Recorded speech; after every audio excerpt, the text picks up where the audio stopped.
All right, folks, we'll go ahead and get started. This workshop, this masterclass really is all about how to use trust.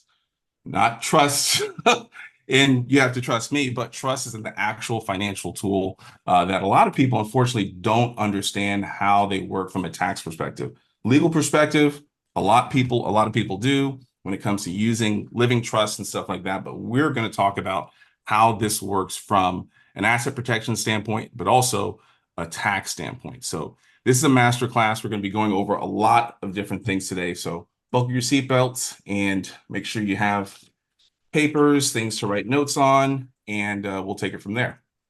Now, the first thing I want to let everyone know is that we have to give these disclosures. Nothing in this presentation should be used as, tax advice or legal advice. I'm not your CPA. I'm not an attorney. I'm not your attorney. I don't play one on TV. So anything that you see in here, you should consult with your CPA or tax attorney to implement any strategies. Now, quick housekeeping. I want you guys to know I don't like to talk a whole lot. It may seem like it, but I don't. So this is really going to be an interactive masterclass. Your questions are welcomed and encouraged. We'll figure out the logistics of the how we monitor stuff because Shelly's not able to unmute people, but we'll figure it out.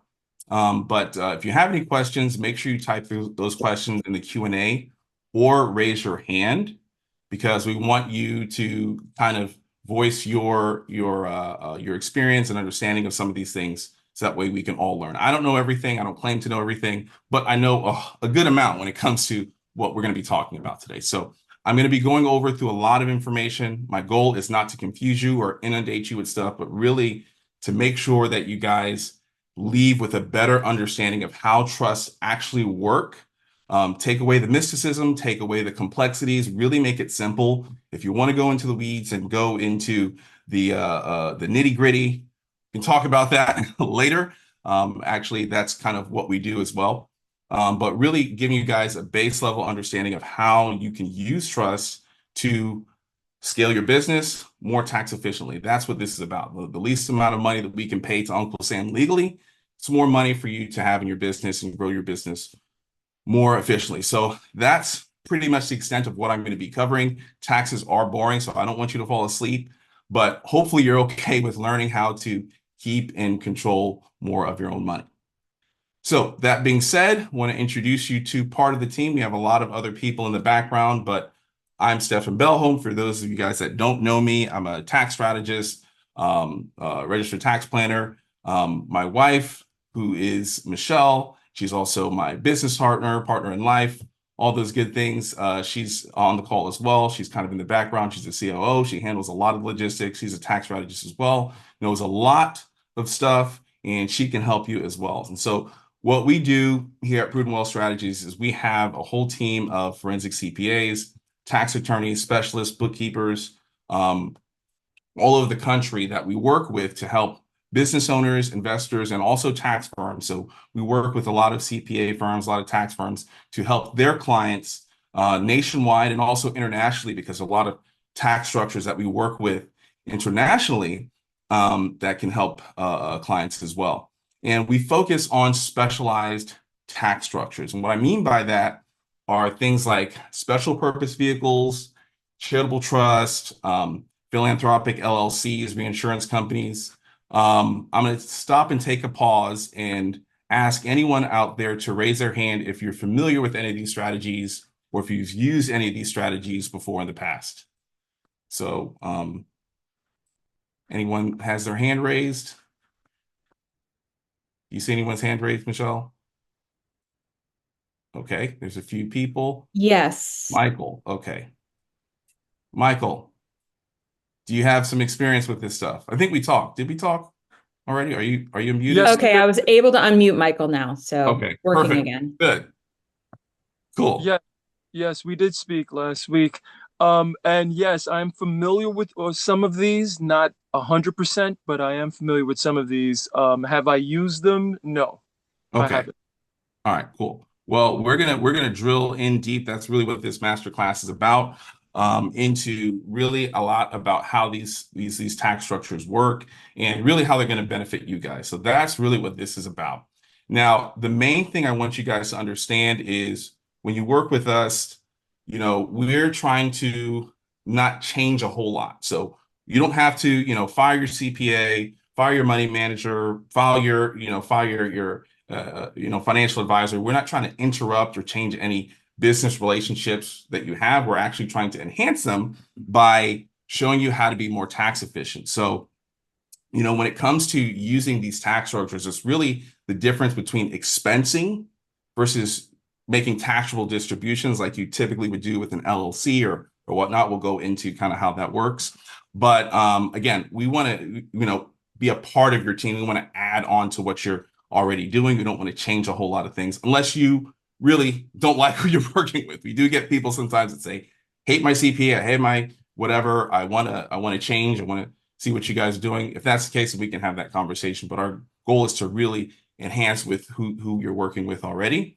And money managers actually tend to like us because we give them more money to manage. So just wanted to drop that there. Now, today we're going to talk about trust. This is all about how to use trust specifically. So yes, we do work with a lot of different tax structures, but this call is really about how to use trust in many different ways when it comes to, again, reducing taxes on your business, investment, and real estate income. Now, I want to let you know that I didn't learn any about any of this stuff in college, okay? I went to I'm from Florida originally, so I live in Pinehurst, North Carolina. Anybody familiar with Pinehurst? Anyone familiar with golf or anything like that? Raise your hand. Any golfers? Okay, Brian, great. So we got the US Open coming here in about a little bit over a month. Super excited about that. We're going to be renting our house out and getting a lot of money. And thanks to some of these strategies that we're going to talk about today, we're not going to pay any taxes on it. So, and it's not the 14-day self-rental or the Augusta rule, just so you FYI, if you guys are familiar with that strategy. But when it comes to all of these tax strategies, I didn't learn any about any of this stuff, particularly in college. I went to a small liberal arts school in Central Florida called Rollins College. If you're not familiar with it, the only other famous person besides myself that went there was Mr. Rogers. So if you guys are familiar with Mr. Rogers Neighborhoods, that's one of the things that I enjoyed growing up. That's where I went. So I didn't learn about this stuff in college. Went to a really, really nice school, majored in anthropology and international business. And college, obviously, for a lot of people is, the next step, the next thing that you're doing. It's part of, it's a rite of passage. You learn a lot, obviously, a lot of different experiences. I don't regret it at all. But the reality is college, as much money as, my parents spent and, debt we had to go into and all that stuff. College did not teach me anything about how to keep and control my money. And I think that's sad because the whole goal of college is to what? For you to make money and become more successful and all that stuff. But really and truly, college teaches you how to be a worker bee. That's the long and short of it, right? It teaches you how to be another cog in the wheel and make money for who? The government. And that's it. Okay. So the reason why I say that, and I kind of relate that back to myself personally, is my parents. So both my parents are not from this country. I'm basically a first generation born American. My dad is from Nigeria. My mom is from Haiti.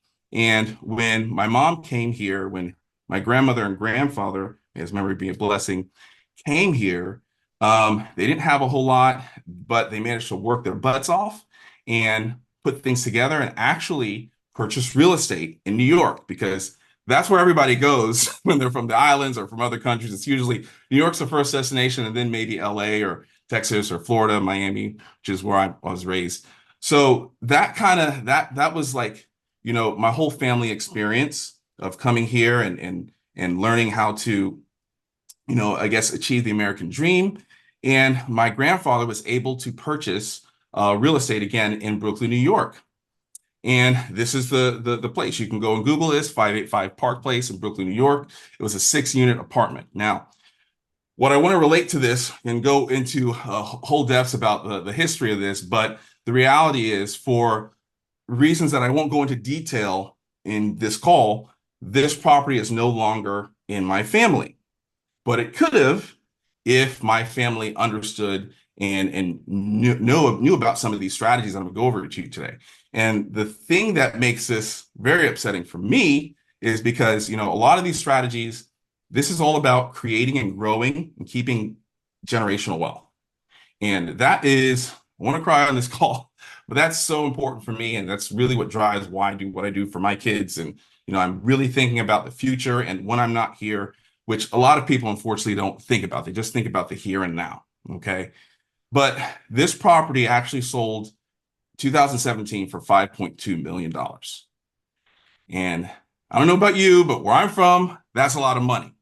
But that money is no longer in my family because of different decisions and things that were made that they didn't understand. So knowing what I know now, I try my best to obviously implement this self in my life, more importantly, but then obviously educate my clients on how to do it. And the reason why that's so important is because a lot of people, and I'll go into this in detail, they have this, there's a lot of mysticism and ideas, oh, this is only for the, mega billionaires and trillionaires and stuff like that. But a lot of people don't realize that the average person can actually use and benefit from these strategies.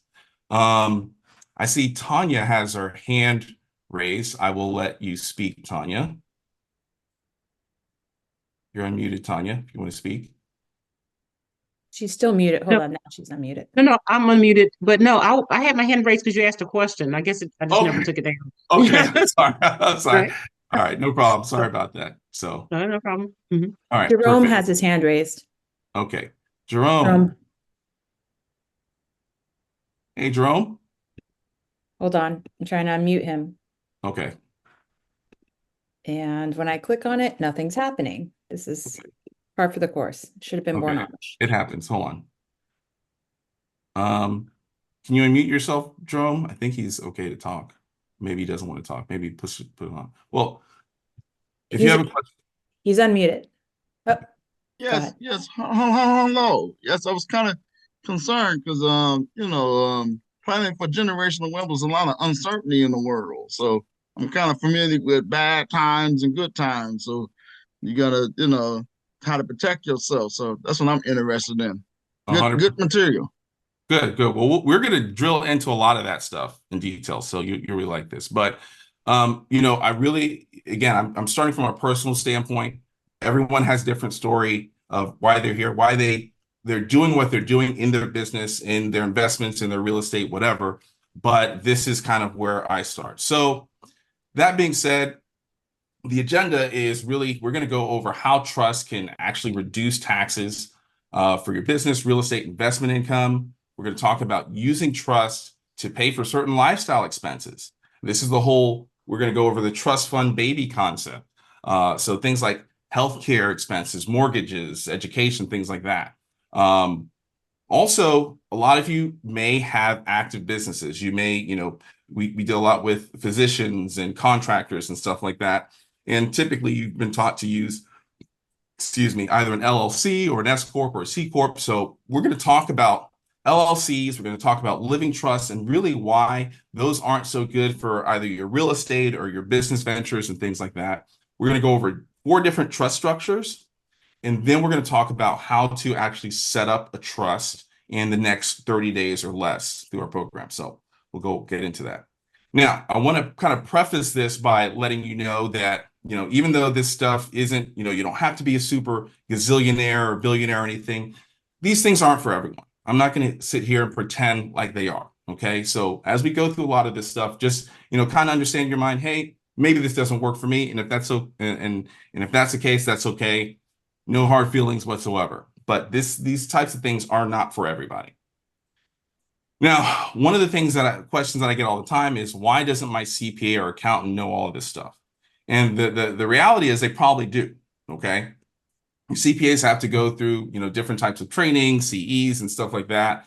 But most CPAs spend their time, filing tax returns, doing bookkeeping, payroll services, and things like that. And trust accounting is a lot different than your traditional everyday, accounting for either individuals or businesses.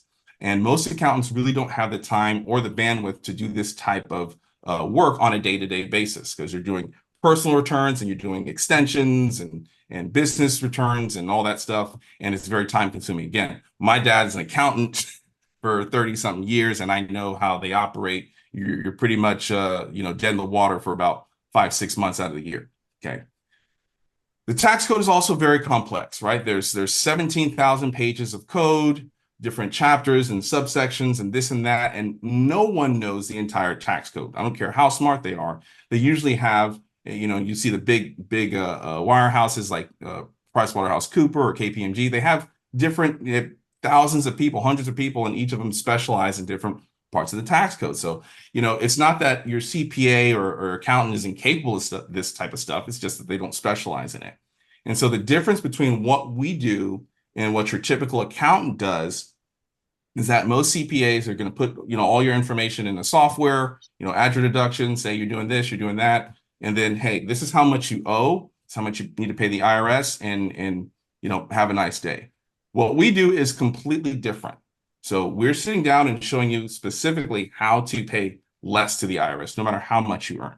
So it doesn't matter if your business is starting at, 200,000, next year you earn 2 million, you're scaling 10x, great. We're going to show you how to pay less, even though you earn money and you don't have to worry about deductions. Again, this is the difference between expensing and having to, deduct and things like that.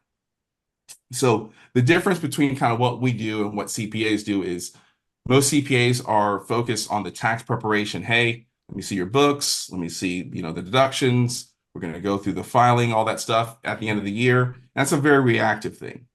Nothing wrong with that. You need that. Otherwise, you'll go to jail. But what we do is a lot more proactive.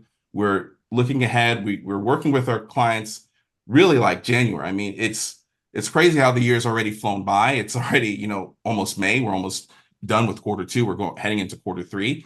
So we're having conversations with our clients ahead of time to figure out what we need to do to reduce their taxes at the end of the year. And it's a much different set of skills and different way of doing things.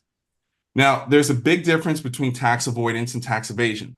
Go over this all the time because a lot of people look at this and say, oh, this is a scam, do this and that. But you have to understand that in the tax code, when you're doing things illegal, when you're underpaying taxes, you're not reporting income, you're falsifying stuff, that is illegal. That's tax evasion. We don't even come near to that stuff. Okay. We don't even touch that, any gray area, stuff like that. We're more focused on tax avoidance, which is legal. Okay. If you've ever seen the IRS special handbook, hopefully you never have to see this because that means not so good things. But this is the book that they give every single IRS auditor to train them. And right in section 412, it says tax avoidance is not a criminal offense. Any attempt to reduce, avoid, minimize, or alleviate taxes by legitimate means, it's a key word, legitimate means, is permissible. So the government is very aware of the difference between tax avoidance and tax evasion. Unfortunately, most people aren't. And if you've ever looked at some stuff online, especially when it comes to trusts or any different types of things, you will see that the IRS, and you can Google this, they have a dirty dozen list and listed transactions, but they also have, recognizing illegal tax avoidance schemes. Recognizing illegal tax avoidance schemes, which tells you what? Just by looking at that word right there, what does that tell you? Anyone care to take a guess? Open it up.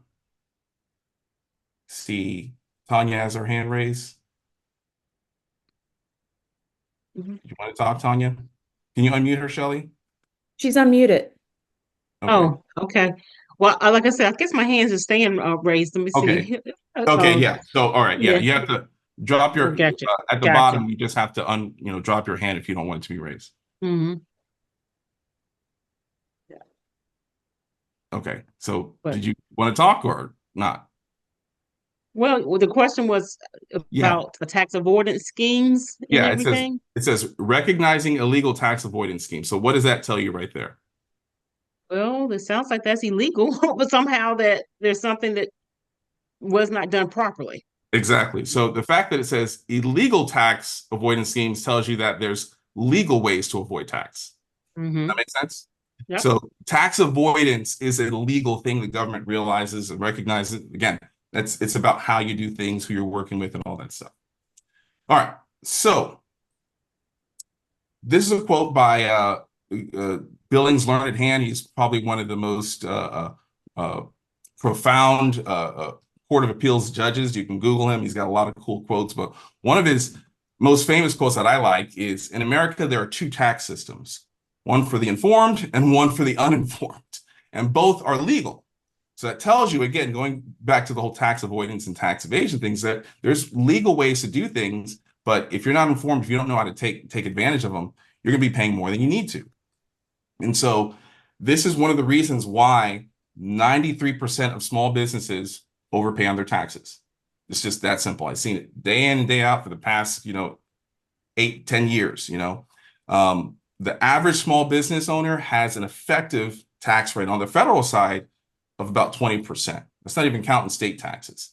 So we look at this stuff, and then we see all of these big corporations, Nike, FedEx, all these companies that don't pay any taxes, right? You see it all on TV, on the internet. General Electric doesn't pay taxes. Verizon avoids taxes.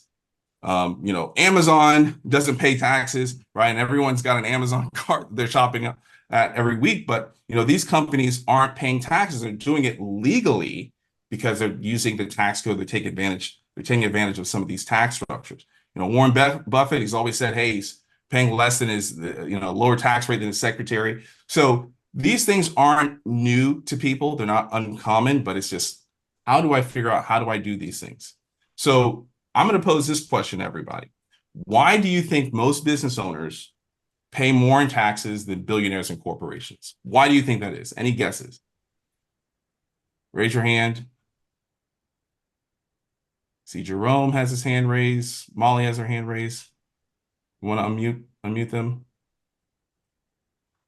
I think they have to unmute themselves, Stefan. For some reason, the unmute button's not working on my side. Okay. You want to unmute yourself? Anyone? Michael has his hand raised. I mean, he does not have his hand raised, but he has the...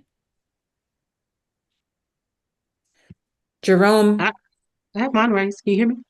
Yep. All right. So I have a quote. Why does that happen? Yeah. It's a quote. Your ignorance is their power. I like we that. don't know no better. We can't do no better if we don't know no better. I like that. But let's take that a step deeper. I'm looking for a very simple, because we're talking about trusts here, right? We're talking about how to use these tax structures to pay less taxes. So what do you think, why most business owners, most investors, why they pay more than billionaires and corporations? Because they're not sophisticated. Not sophisticated. Perfect. Good answer. But the real answer, and I'm just going to skip ahead for the sake of time, is that most business owners operate in their personal estate. It's that simple.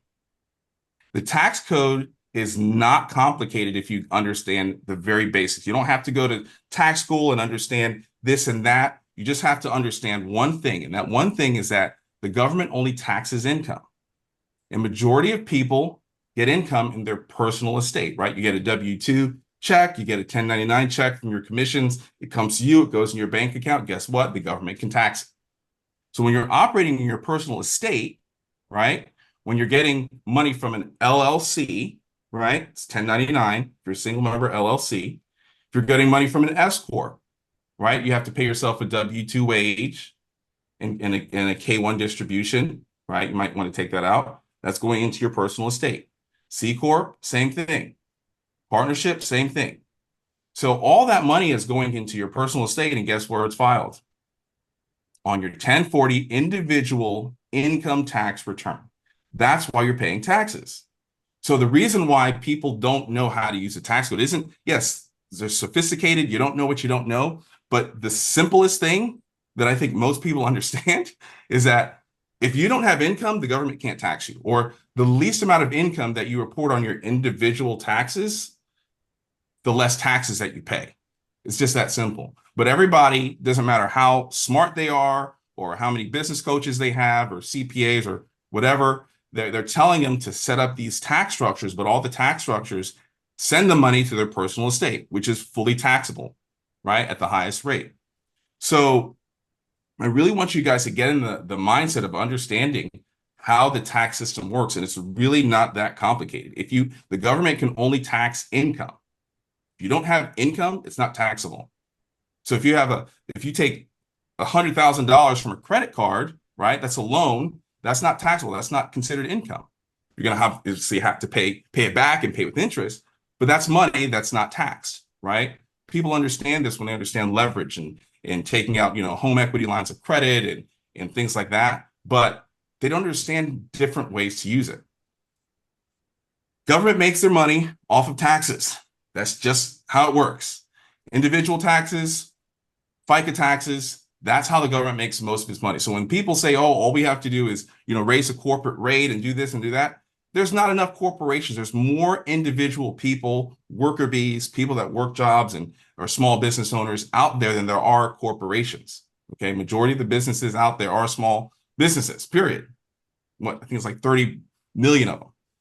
So this is where most of the money is coming from, and this is how the government makes its money.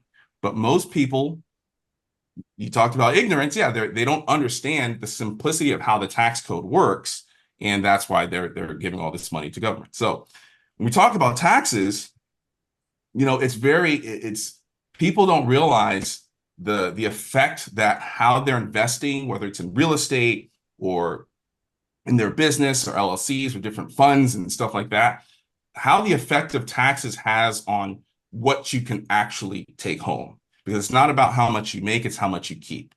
And obviously we know, you have federal taxes, long-term capital gains taxes, right? If you're selling properties or you're selling investments, that's as high as 20%. But you have all these other taxes that take different chunks out of your income, right? You have the net investment income tax. That's the Obamacare tax. That's another 3.8% if you're over, you're making a lot of money from investments.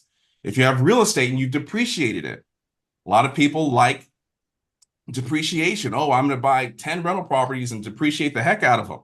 Or I'm going to use cost segregation. That's great. That's awesome. But guess what? When you sell, that's when it kills you. And there's so many people that don't realize that until it's time to sell, till they're done with the, we call it tenants, toilets, and trash, and they want to move on to cruises, cocktails, and Corvettes, that they're getting killed because of depreciation recapture. You have state taxes, right? California up to 13.3%.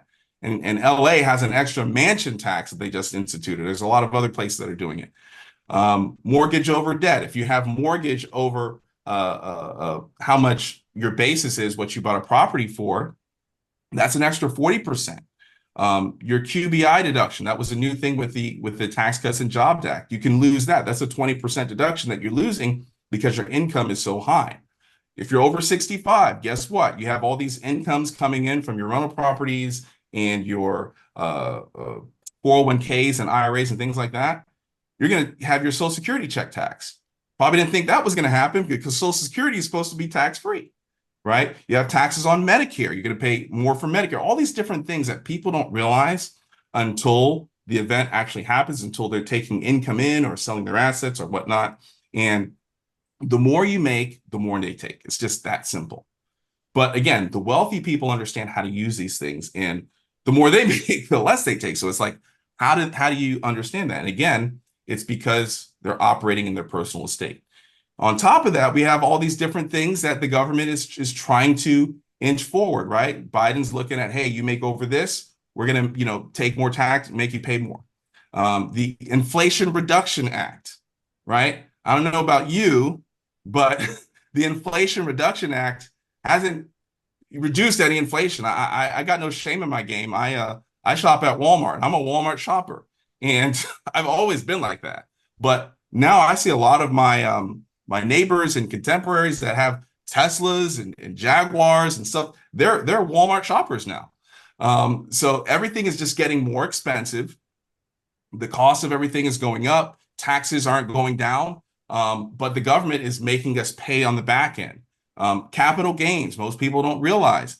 In 2021, the government actually collected more in capital gains than they did the years before, $500 billion in capital gains taxes. And they have plans to take more. And they're doing all these different things behind the scenes that most people aren't even aware of.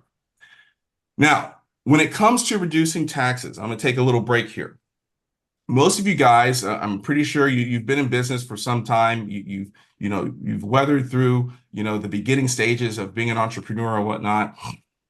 So you have some level or some semblance of different ways or different things that you can do to be more tax efficient.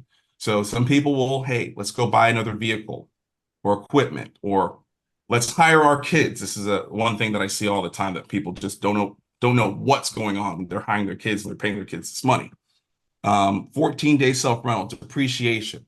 Have any of you guys used any of these strategies before? We'll take a little break for a second. Raise your hand. Let's call We on. have Davita Clary has her hand raised. Okay. Think she can talk. Davita, are you able to unmute yourself? There you go. Yes, it looks like I can. Mhm. Perfect. I can hear Yeah, you. we can hear you. Oh, well, he said to raise your hand if you use these Yeah. tax strategies, and yes, Yeah. I Which have. one? Cool. Which one do you 1031 like best? exchange, depreciation. Mhm. That's pretty much it of the items on the list. Okay, great. Okay. We What have do you like someone on about there. these? Yeah, go ahead. I'm sorry, Stefan. That's fine. What do you like about these strategies? The 1031 and Am I still on? Yes, Yep. Davita, you're Yep. on. Oh, okay. The fact that, like you said, when you sell, you do have to pay taxes on these things, depreciation, recapture. If you don't do a full 1031 exchange, you got to get capital gains taxes. So yeah, I didn't like the tax aspect, and not, I try to do a lot of research before I do anything, but I can't learn. I don't know everything. Of course, no. But yeah, no, and obviously you're a smart cookie. No one wants to pay more tax than they need to. So why not 1031 it if you can, instead of, giving the taxpayer more than they need to. So kudos to you. You're thinking a lot smarter than most people are just like, I'm just gonna go pay the tax, because I see that all the time. We have iPhone. iPhone. Who's iPhone? Could you tell us who you are? I have an iPhone too. He's gonna have to be able, or she unmute themselves. There you go. Can you hear me? My name is Bernice. Hey, Bernice. Hey, how are you? I'm sorry that I accidentally hit. I didn't mean to raise my hand. Okay. Okay. thank Well, all right, no problem. All right, cool. So, I mean, a lot of people are familiar with these. They use these things all the time, obviously, to avoid taxes. But why do you need these strategies? And this goes back to what I was talking about before. The only reason why you would need these strategies is to pay less taxes, obviously. But really and truly, you need them because what? Because you're operating in your personal estate, right? That's when you're going to pay taxes, right? If you're doing things traditionally like most people are, instead of using these tax structures. So, of course, you have to use a 1031 exchange, because you're going to pay the tax otherwise, right? Because everything's going to you. So the more you operate in your personal estate, the more you have to use what I call tax tactics to try to reduce your income or do this and that. But there's an old saying in the South, wherever there's a gimme, there's a gotcha.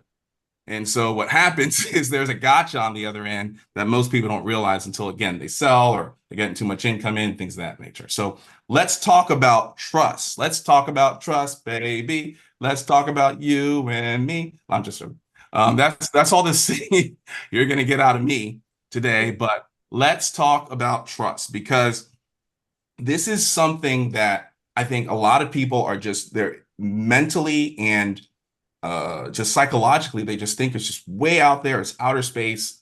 I can't even imagine being able to do something like this. Brief history of trust is trust. I mean, we could even go back before medieval times into the Roman period and inter vivos, or living trust. That's kind of where it comes from. But trusts go way back to medieval times, as we know it, way before the U.S. Constitution was established. So if you know anything about King Henry and the laws of antiquity and European common law, which is where all of the laws that we kind of have in our civilized society today, when it comes to, rights and stuff like that of property. A lot of countries follow common law or contract law. Most countries, are some crazy countries out there that don't, but that's where we get all this stuff. So trusts go all the way back to that kind of time period. And the biggest misconceptions that I hear all the time is that trusts are only for wealthy old people before they die, right? I'm sure some of you kind of heard that before, right?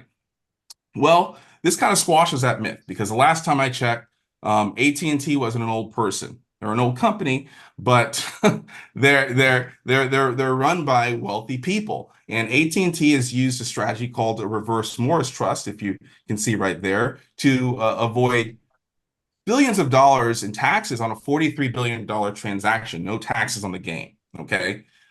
So AT&T uses this. Walmart, welcome your Walmart shoppers. Again, I have no shame in my game. Walmart uses, the Waltons have used the Walton Family Holdings Trust to avoid taxes and basically stake their share in their company. A lot of interesting things on Walmart. We have a whole other training that goes over how Walmart works and everything, but Walmart uses this. The Kennedys, if you know anything about the Kennedys, good, bad, or indifferent, the reality is Joseph, it says right here, Joseph Kennedy's choice to place his fortune in trust is probably the single most critical reason why the family's wealth is still around today. Trust also protect the family's assets from another set of prying fingers, which is Uncle Sam's, okay? And they use Dynasty Trust. That's one form of trust. We'll talk about that. And it allows them to what? As you see at the bottom, maintain an untaxable fortune indefinitely. And indefinitely, last time I checked, means for a long time, forever. So again, wealthy people have been using these things, but this is Patagonia. I don't know if you know those hipster puffer jackets that everybody likes. I actually think they're cool, and I probably want to buy one now. But he used a purpose trust to avoid billions of dollars in taxes. So you don't have to be old. You don't have to be a wealthy billionaire. And you definitely sure as heck don't have to die to benefit from a trust. Because all these people, all these things, these people are living, right? They're not 10 feet in the grave. Okay. So this is a big misconception that I hear all the time. And the reason why wealthy people use trusts is for living benefits. They use it for tax benefits, which is a huge thing. That's what we're going to be talking a lot about today. Use it for asset protection. They use it for asset privacy, asset control, and most importantly, peace of mind. Because obviously, when your state of affairs is running okay, and you don't have to deal with stuff like my family did, then you have some peace of mind. There's obviously always going to be things and trials and struggles in life, but if there's things that you can prevent, why not, right? And so that's why wealthy people use trust. Now, when we talk about trust, I don't want to get into the detail, but there's lots of different things that we're talking about when we're talking about using trust specifically for business purposes, real estate purposes, investment purposes. So, and we're going to talk more about, living trusts and why that's, so much different than what most people think. But we're involving different types of things. So we're looking at trust law and precedent specifically. We're looking at tax codes. We're looking at contract law. So lots of different sections in the tax code and different things like that. But this is kind of, again, a different realm of how we're addressing the tax thing. So it's not just, hey, this is how taxes work. Because obviously, 1031 exchanges, guess what? That's in section 1031 of the tax code. But you don't use a trust for that. So we're involving different parts of law when we put these things together.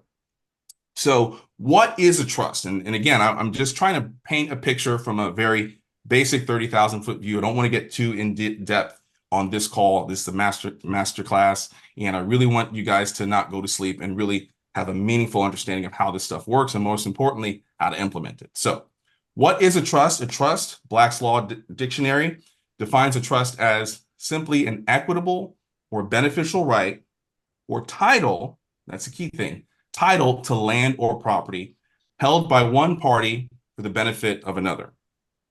The trustee holds the legal and equitable title to the property for the benefit of the beneficiary. So the easiest way for me to kind of explain what a trust is a trust is just an entity. It's no different than, hey, if you have an LLC, you have an S Corp, you have this or that. A trust is an actual entity that holds the title to an asset but it's for the benefit of somebody else, which is the beneficiaries. Usually that's going to be your kids. It could be a church. It could be a synagogue. It could be a mosque. It could be some other charity, but it's for the benefit of somebody else. So trust is just a way to transfer title of assets, but it's not owned or controlled by you personally. So it's outside of what we call your personal estate. So I'm going to stop for a second and ask, has anyone that you know of, or maybe yourself, have you received income or property or assets from a trust? Raise your hand. And I see some people have had their hand raised for a while. They just haven't brought them down. So if there's anyone on the call, you don't have to tell us how much money it was. We don't care. But just let us know if you or anyone you know of has gotten income, property, or assets from a trust. All right, I see Ty. Ty, you can unmute. Hello, can you hear me? I can hear you. Can you hear me? Yes, yes. Awesome. So how many millions did you get from your trust?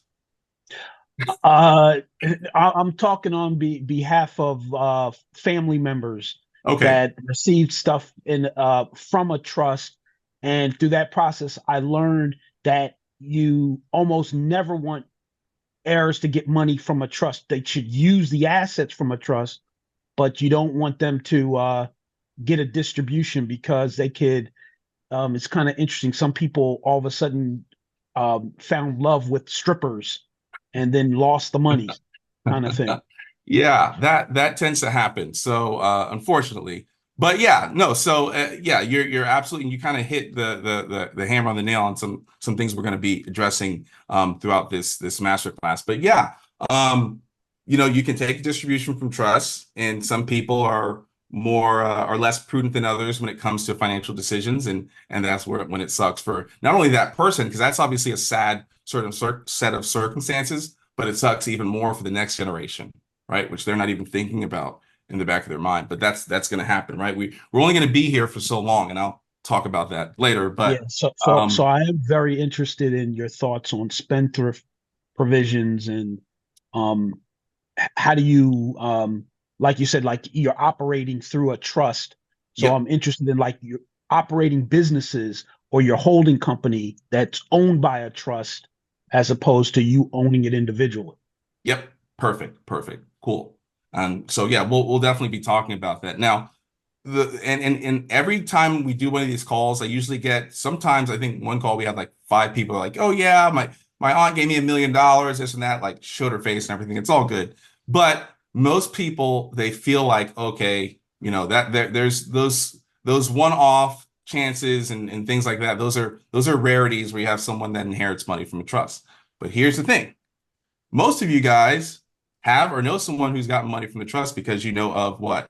Social Security, right? Does anyone know? Raise your hand. You don't have to talk. Raise your hand if you know someone, or maybe you're on Social Security. All right, we see a lot. I got a lot of hands raised, right? Like 30 people raising their hands. So Social Security is a trust fund. Most people don't know that. Just Google it. Go on the Social Security website. It's a trust fund. Okay. For the benefit of the beneficiaries, which are obviously American taxpayers. Okay. Most people don't know that. Okay. Pension. If you know anyone that's got a pension, they worked for a local state government or, a factory, a lot of people, your grandparents, great grandparents that had pensions, they don't really have that anymore, right? We have 401ks, IRAs, and all that garbage, which we can talk about another time. But pensions are trust funds. Okay. Most people don't know that. Any golfers here? I see some people raise their hands. Any golfers? I want to shout out to some of the golfers. Raise your hand if you're a golfer. If you know this place. Let's see. Brian, you're a golfer? I want you to come down to Pinehurst. Let me allow him to talk. Brian, you know this place? I've heard of it, and yes, I'm in Georgia, so Augusta is near and dear to my heart, but I get my money's worth. Yeah, good. Yeah. So you know Augusta. So this right here, this is the British Open. And the British Open is held in Scotland every year. and it's held in at St. Andrews. So if you're a golfer, you know, you're familiar with St. Andrews. But St. Andrews is actually called the St. Andrews Links Trust. St. Andrews has been operated under a trust for generations. Most people, again, don't know that. So I could go on and on. BB&T, their trust, matchmaking a trust. Hershey's, if you like Hershey's chocolate, it's our daughter right there. We went up to Hershey's. That's been operated by a trust. So this isn't something that's new. Okay. What I really want to draw to your attention is that this isn't, something that just came out yesterday, or he's definitely got some secret. No, like, this stuff has been around for a very long time. And in fact, trusts are one of the oldest ways to title property and redirect income. Okay. Prior, and I just want to go over a quick little thing. Most of you guys have probably, if you're, been in business, or, have investments and stuff like that, you fill out a W-9, right? You fill out a W-9, raise your hand if you fill out a W-9 before. Most people in here have. I see like hands raised. Okay. So if you fill out a W-9, most people, they'll fill out section 1, 2. When it comes to section 3, they'll put individual sole proprietor. Tell me what you see about this form now. Anybody want to see who's smart, who's got their eyes and brain sync in the right direction? Raise your hand. Let me know something that you see on this form that you probably never really paid attention to.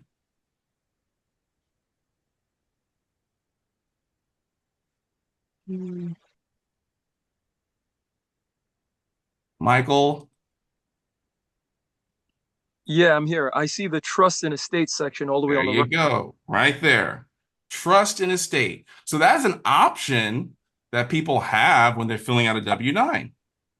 Most people don't do that, right?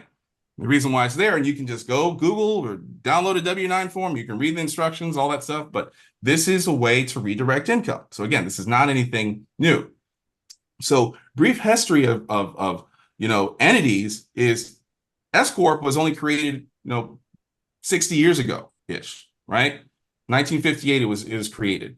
LLC, the first LLC, I think, was in Wyoming, 1977.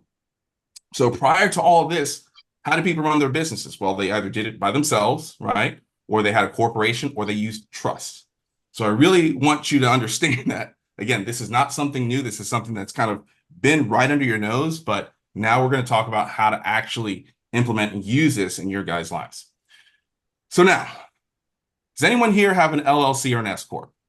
A lot of people are going to hate me, throw tomatoes at me. That's okay. I'd rather tell you what you need to hear versus tell you what you want to hear. Got some people raise their hands. Okay, they have an LLC or an S Corp. Now, this is something that when you go to most CPAs, when you go to most accountants, most tax professionals, and they say, hey, you're just starting a business, or you're earning a lot of income individually, you're investing, you're doing this, you're doing that.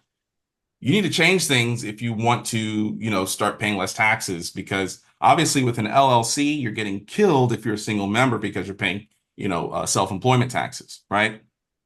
So set up an LLC and elect to be an S Corp, or set up an S Corp, or regular S Corp, whatever. So that's it from the tax side. And then from obviously the liability side, right? Hey, you want to create some barriers, some walls of, someone tries to sue you. We live in a very litigious society, unfortunately. It's okay. Any attorneys out here? Get a lot of attorneys. We work with a lot of attorneys. A lot of attorneys love us because of what we do and how we supplement and add to what they do. And some hate us because we kind of take away the need for them to have to sue people all the time. But it's neither here nor there. If you have an LLC, you're probably familiar with the whole, hey, we set up an LLC, we're going to be okay. But LLC, from our standpoint, means large lawsuit coming, not limited liability company, because everybody's going to tell you to set up an LLC to separate yourself from that business. But if someone's smart and they're intelligent and they know how things work, or they have good lawyers, all they have to do is sue the owners or the operators or directors, which is usually you or someone, a business partner. So LLCs and S Corps don't provide as much protection as you think. And the corporate veil gets pierced all of the time. Unfortunately, a lot of people have experience with this, and it's not so good. So the thing to kind of understand is when you're operating under the auspices of an LLC or an S Corp, if that judge, and all it takes is a judge, if you've ever been to court, you get the wrong judge, woke up on the wrong side of the bed, your goose is cooked. So if they determine that you're operating as an alter ego, you just Google what alter ego is, but it's basically, hey, you're not operating as an actual business. You're just operating as a delusional person that has some entity with a name after it. You're not a legitimate business. And this is easy to do because most entities, about 50% of entities, don't keep proper records. They don't do meetings. They don't do minutes. They don't do all these things. And if you're familiar with the CTA, the Corporate Transparency Act, which was just instituted this year, that a lot of people they're really getting their butts handed to them. This is what the government and now the SEC is going into, because it's easy pickings. Most people, most business owners, entrepreneurs aren't operating themselves the right way as a business. So that's what they're trying to get you. And on average, state and federal courts pierce LLCs 40% of the time. So I don't know about you, but 4 out of 10 is not good odds for me. I wouldn't take those chances. And from a basic standpoint, everyone's situation is different, but for most people, LLCs are just not the best way to hold properties. But when you're doing things with a trust, they don't require all these different corporate meetings and requirements and things like that. So it's a much different thing. So if you have an LLC, sorry to burst your bubble, but it's just not the most efficient way to operate. And we're going to go more into detail on that. So we talk about trusts, okay? There's lots of different types of trusts where, we could literally have a 2-week session about all the different types of trusts that are out there. This is not an exhaustive list, but there's obviously lots of different types of trusts. The gentleman, Ty, talked about spendthrift provisions and all these different things and how things get distributed from trusts and taxes and all that, how that works. So all these different trusts are set up differently to provide protections and warranties against those things. So we have living trusts. Those are the most common. You have special needs trusts. I have a client right now that's got a daughter who's special needs, and we're going to be setting one up for her. But it's going to have a lot of tax benefits and asset protection benefits as well. Family trusts, all these. So there's lots of different types of trusts that are out there. We're not going to go over all of them, but they all kind of have the same format. And so that's really what I want to go over with you, so you can kind of be educated and understand more how the nuances are with different trusts. So we'll go with some basic trust terminology. And again, don't want to go too much in the weeds, but every trust has what's called a settler or creator. This is the person who sets up and establishes the trust and funds it. Most trusts that are out there are not valid trusts. And it's not because people didn't pay enough money or they didn't fill out the proper paperwork. It's literally because the trust isn't funded. So if the trust is not funded, it's not a valid trust. And so that's what the settler or grantor or creator of the trust is. Then you have the trustee, and the trustee is the person or financial institution. So sometimes people will use a bank or a trust company, BB&T used to be, or a managing entity that holds the title of that trust estate. So again, you have your personal and trust estate. We'll go over how that works. But that's basically the person or entity that has the most control, that can make decisions and things like that. And so it's very important to kind of understand how these things work in relation to a lot of the strategies.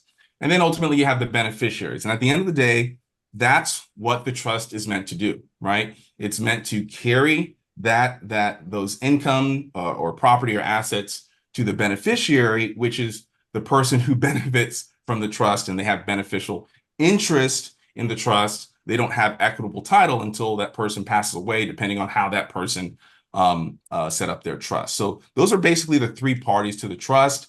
You also have trust guardians or overseer or trust administrator, and this is the person who actually has the ultimate control. They can fire and change who the trustees are. You have the chattels or chattels, however you want to say it. And this is any property other than real estate that is held inside a trust. Any real estate property is deemed real property. And then you have the corpus of the trust, which is all the money, all the assets that produce income for that beneficiary, okay? So the trust estate, and this is kind of the key thing to understand, is a separate entity, okay?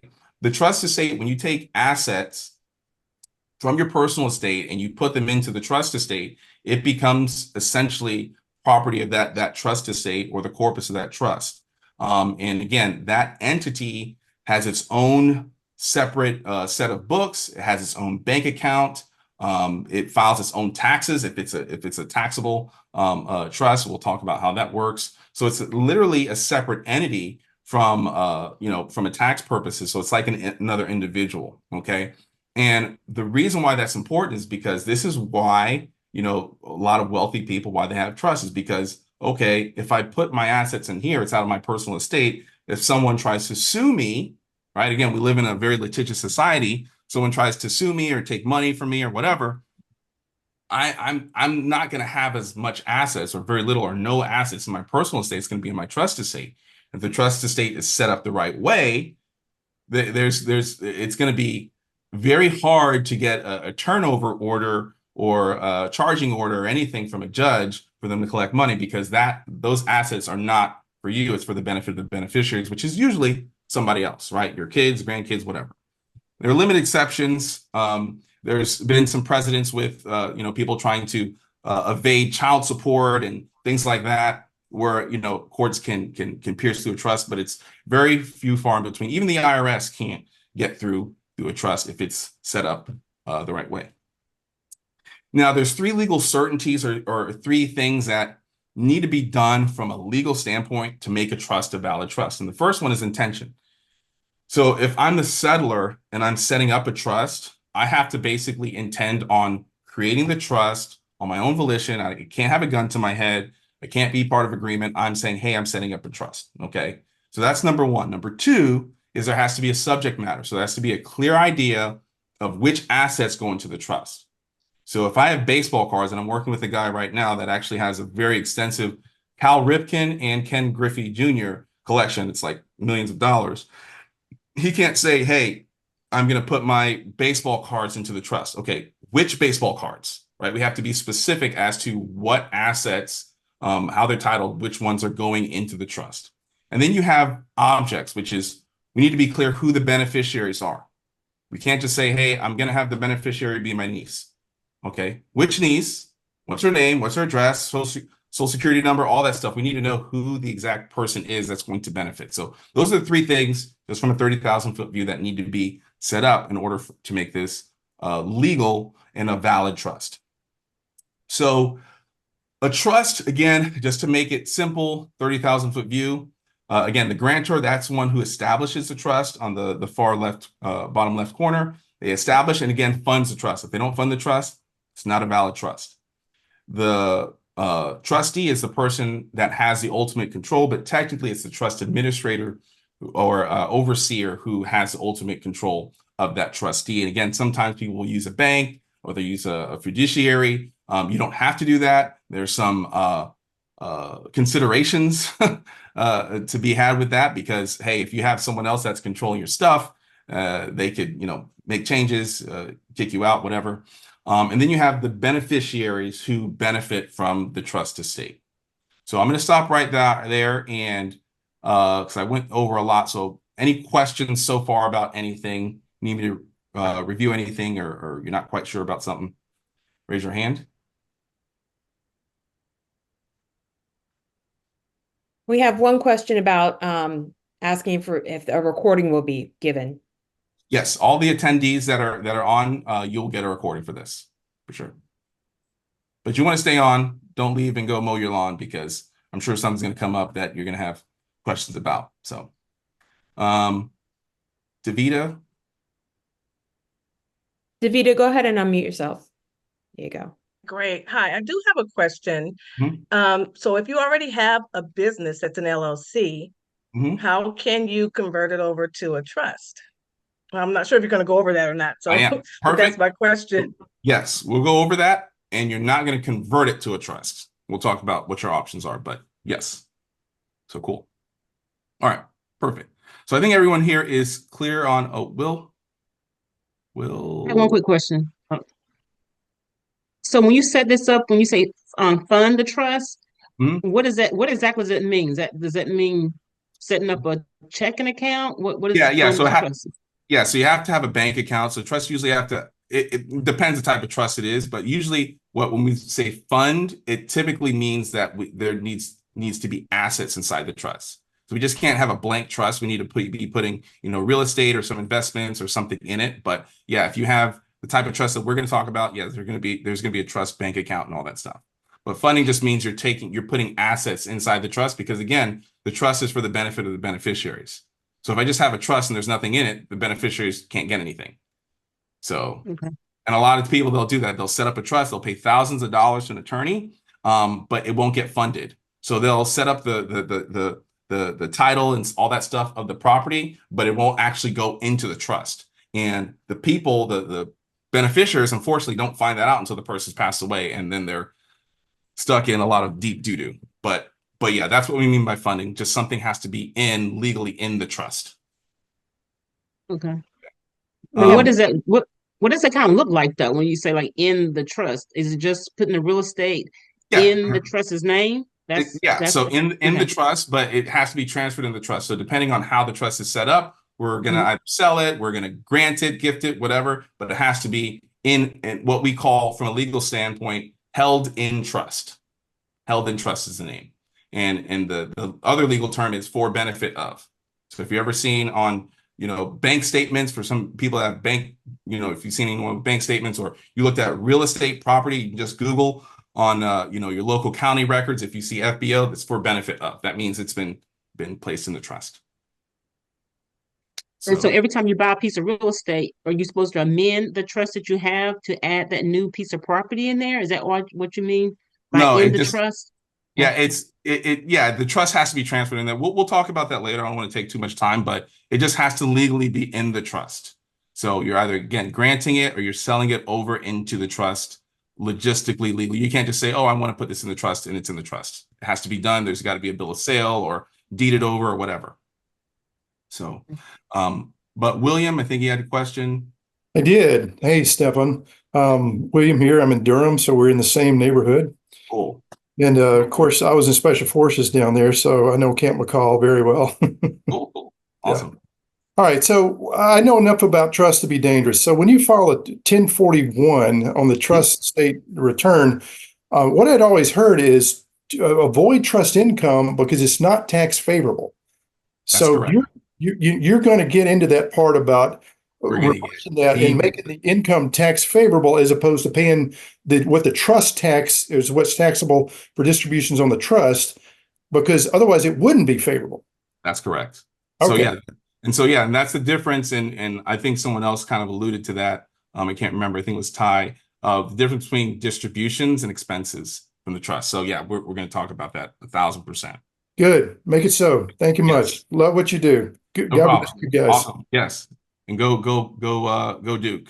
Actually, Ole Miss, but anyway, Okay, I'm all right. so, yeah. Thank you much. Stefan, we have Jen. Jen. Hey there. Yes. Hey. You were talking about trustee. That's one of my main concerns is like, how can you trust? Because you hear stories where people, the trustee mismanage the trust or take money from the trust and things like that. So when we set up trust, like what can we make sure that is set in place so that there's check and balance? Yes. And I it's so funny because it's like trust, right? So do you trust the trustee, right? Like words, right? We got to mean what we say. So no, that happens all the time. And we get cases like that all the time where there's been mismanagement and stuff like that. And that's why you have to understand how these different strategies work. And we're going to go over 4 strategies today. So good question. I think that's pretty much it. So let's just kind of move on. iPhone has their hand raised as well. iPhone. Who's iPhone again? iPhone is I forget. That was me, Bernice. Okay, Bernice. The question, I think you already answered it. Lady Tanya, I think she asked that question. I got that answer. I just wait for you to continue to go over some more. Yeah, okay. And for those of you guys who have your hand raised, just make sure to unraise your hand at the bottom of the screen, and unless you really have something you want to say.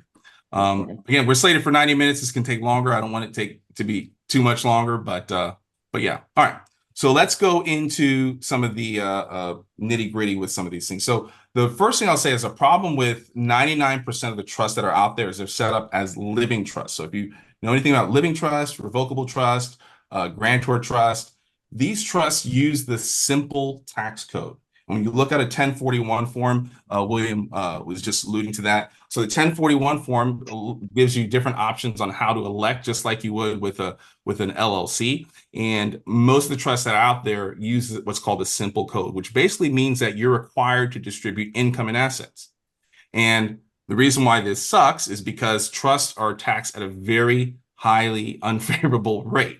So when we're talking about using trust from a tax standpoint and not having to get killed with taxes, we have to be aware of how the trust is set up. So we have a trust that uses a simple tax code, you're going to pay the tax. There's no way around that. So when we use complex trust codes, this allows the trust to legally be exempt from capital gains and other tax liabilities because of how the distributions are set up. But if you have a living trust, or grantor trust, or revocable trust, again, hate to burst your bubble. Sorry about how much money you spent or your family spent, but those trusts require taxable distributions. The other part is that most trusts in the U.S. are revocable. And this means that the trustee, right, who has the control and the management decisions, they can revoke and take that asset back into their personal estate. And again, we're trying to get out of our personal estate as much as possible, because obviously if you have it in your personal estate, they can sue you. There's lawsuits, liens, levies, turnover orders, all that stuff. So if you have money in your personal estate, not really good. So living trust, that's kind of how they're set up. They distribute taxes. They distribute income, assets, and you're paying taxes, and that's it. So the easiest way to understand it, again, you're going from your personal estate to a trust estate. That's the ultimate goal that everyone should want to be at if we want to obviously have tax benefits and living benefits and asset protection. But with a living trust, it essentially is part of your personal estate because you can revoke that. So if you have a revocable trust, you can always revoke that and put it back in your personal estate. And so therefore the government doesn't give you any asset protection benefits or tax benefits. So living trust, revocable trust, grantor trust, again, fortunately, no asset protection, no tax benefits, no privacy. People can look it up on, the Department of State or Secretary of State or whatever, because it's part of your personal estate until you die. When you die, that's a different story. Then obviously the whole benefit of that, the real benefit of a living trust. So I will say, as a devil's advocate, it's better to have some trust versus no trust. And if you've ever gone or had family members that have gone through probate, it's horrible. It's horrific. So the benefit of a living trust or revocable trust or grantor trust is that your family does not have to go through probate. Okay. So all the assets get passed down. But for you, when you're alive, there are no living benefits for you. So it's great for your heirs. Nothing wrong with that. And for some people, that's fine. Excuse me. And I would say if you don't have any income producing assets, you don't have, rental properties, you don't have investments, you don't have this and that, maybe a living trust is probably the best thing for you. You have a house, you have a vacation home, you just want to pass it to your kids and not have them go through probate, get that stuff up in basis. Great. So that's it. So I always thought it should be called a death trust. I never understood the living trust name. Yeah, right. That's the misnomer. It's the words we use, right? So in your personal estate, the more ownership you have, right, the more taxes that you pay. We kind of went over that, and the less control you have. And this is kind of my whole philosophy with understanding how this stuff works and why a lot more people need to be using this stuff than you would even imagine, because it can be taken from you if you own it, right? If you own something, someone can take it from you. But when you don't have any ownership, right, government gives you less taxes, more control, and they can't take away something that you don't own, right? And so at the end of the day, this is the whole concept of own nothing, control everything, or own as little as possible, but being able to control it as much as possible. And this is very much attributed to John D. Rockefeller. I'm sure most of you are familiar with Rockefeller. but you know, it goes beyond him. There's people, again, trust has been around for very, very long time. Okay. And people have known about this stuff before him and definitely after him. But obviously, this is one of the reasons why John Rockefeller was able to build Standard Oil and Trust, which is still today, last time I checked, still probably the most wealth, even above Amazon in today's dollars.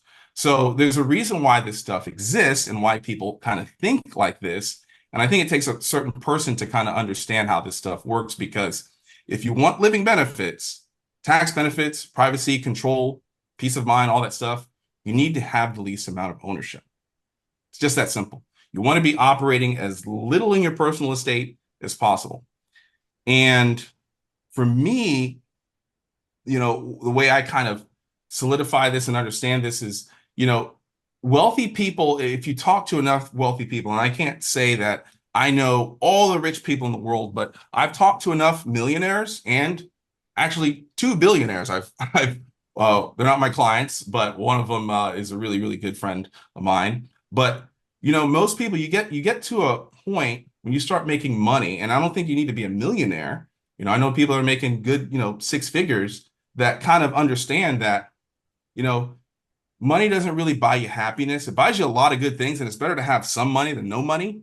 But at the end of the day, all that money that you have, you're really just a steward of it. You know, it's your job to manage and take care of it. And, you know, to the gentleman was talking about before, someone who took the money from the trust and spent it all on strippers and God knows what else, you know, that's a sad set of circumstances, because at the end of the day, you know, and I think this is the biggest difference between people that really look at this stuff, look at this concept and say, I definitely want to do it, this makes sense, is a lot of people have the mentality that as hard as they work and as much as they've done and they've taken a lot of risks and they made a lot of sacrifices, I own this, I did all this, it's all me, right?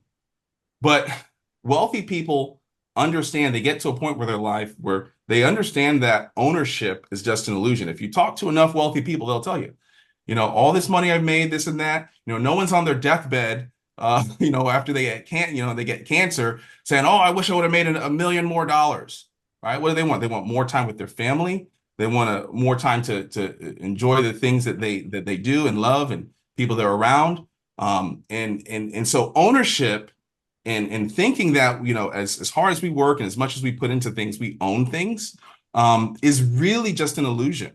Because at the end of the day, each one of us on this call, don't matter how strong you are, how cool you are, how successful you are, we're all going to have to face the 3 S's, right? We're all going to either get sick, we're going to get sued, or we're going to stop living.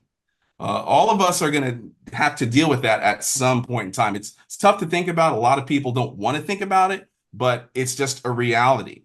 And that's why I don't care what your religion is. I'm Jewish, but everybody has their own idea of what's going to happen once you leave. So whether you believe in hell or heaven or purgatory, you don't believe anything. I don't know who said it first. I don't know if it was Billy Graham or if it was Denzel. You will never see a U-Haul behind a hearse. You will never see a U-Haul behind a hearse. So at the end of the day, all that money, everything that you've put together, that you've taken the time to build and amass, you can't take it with you. And that's, wealthy people understand that and they get it like that. And that's why they're able to skyrocket their wealth. That's why they're able to set up all these different trusts and private foundations. You'll hear a lot of wealthy people set up philanthropic causes, and we have a lot of cool strategies on that help out. Even if you're not charitably inclined, you can get really cool tax benefits, make a lot of money, and help causes out as well. But wealthy people kind of understand this. And so if you want living benefits, tax benefits, protection, privacy, control, peace of mind, you need to have the least amount of ownership, right? So we want to take things out of your personal estate, but we don't want to take away the control. And kind of to what Jen was talking about, right? There's all these different types of stories you may have heard of people trying to, or attorneys successfully taking assets away from a trustee or whatnot. So you want to maintain that control, okay? Stefan, So I think it's the difference between ownership, like the ego and the pride of ownership. It's like a poor man's mentality, because if you own it, People can come after you and take it away from you.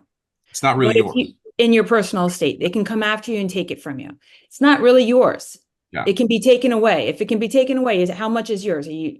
But if you put it in an entity where you have more control and you're the steward and you can manage it and you can determine and let the, what tax you're going to pay instead of being told how much you have to pay. If you manage it properly and you pass it down and build generational wealth properly, then that's the wealthy man's mindset, or the wealthy woman's wealthy person's. Wealthy person. Right. So that's pizza. poor No, person versus wealthy person. And that is a major difference. And some people, aren't able to get over the pride of the ownership. And for those people, trusts aren't for them. No. And this happens to me at least twice a week. Last week I had a guy net worth $20 million. Cool guy, has a jet ski company out in Florida, really cool, but he just couldn't get over that. And so this just wasn't for him. He's going to pay a lot of taxes. Sucks for him. It's great for the government, but Michelle hit it right. I mean, that's really the underlying theme of, okay, does this make sense for me? Does this not? So once you kind of understand that, and if it makes sense to you, then everything else is going to make sense. Now, from a logistic and legal and tax perspective, the way that we're making this work is that we're avoiding two things. Number one, we're avoiding constructive receipt, because again, you pay taxes on income, right? Personal income that you possess. So once you have constructive receipt of money, you sell a property. Someone was talking about, I think it was Tanya or whatnot earlier, about a 1031 exchange. You sell that property. If you're not doing the 1031 exchange the right way, guess what? You have constructive receipt. You're going to pay taxes on that. We see failed 1031 exchanges all the time. So if we're able to avoid the constructive receipt, that's how we're able to get tax benefits. And the second thing is self-dealing, because when you're doing things, especially when you have living trusts, that's why living trusts don't work for tax benefits. You can't avoid the self-dealing, because most living trusts are set up where you are the grantor, the trustee, and even sometimes the beneficiary as well. So you have to act in the best interest of the beneficiary and not yourself. And so that's kind of what self-dealing is.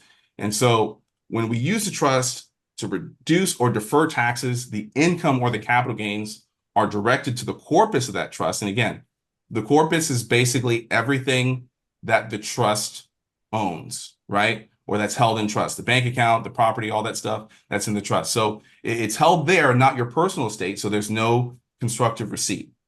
And on top of that, you're no longer an owner, but a trustee of this asset. So there's no self-dealing. So that's kind of how this works from a 30,000 foot view. So again, living trusts don't really work, because most of the time you are the owner, the grantor, the trustee, and the beneficiary. So there can't be any living benefits for you with a living trust.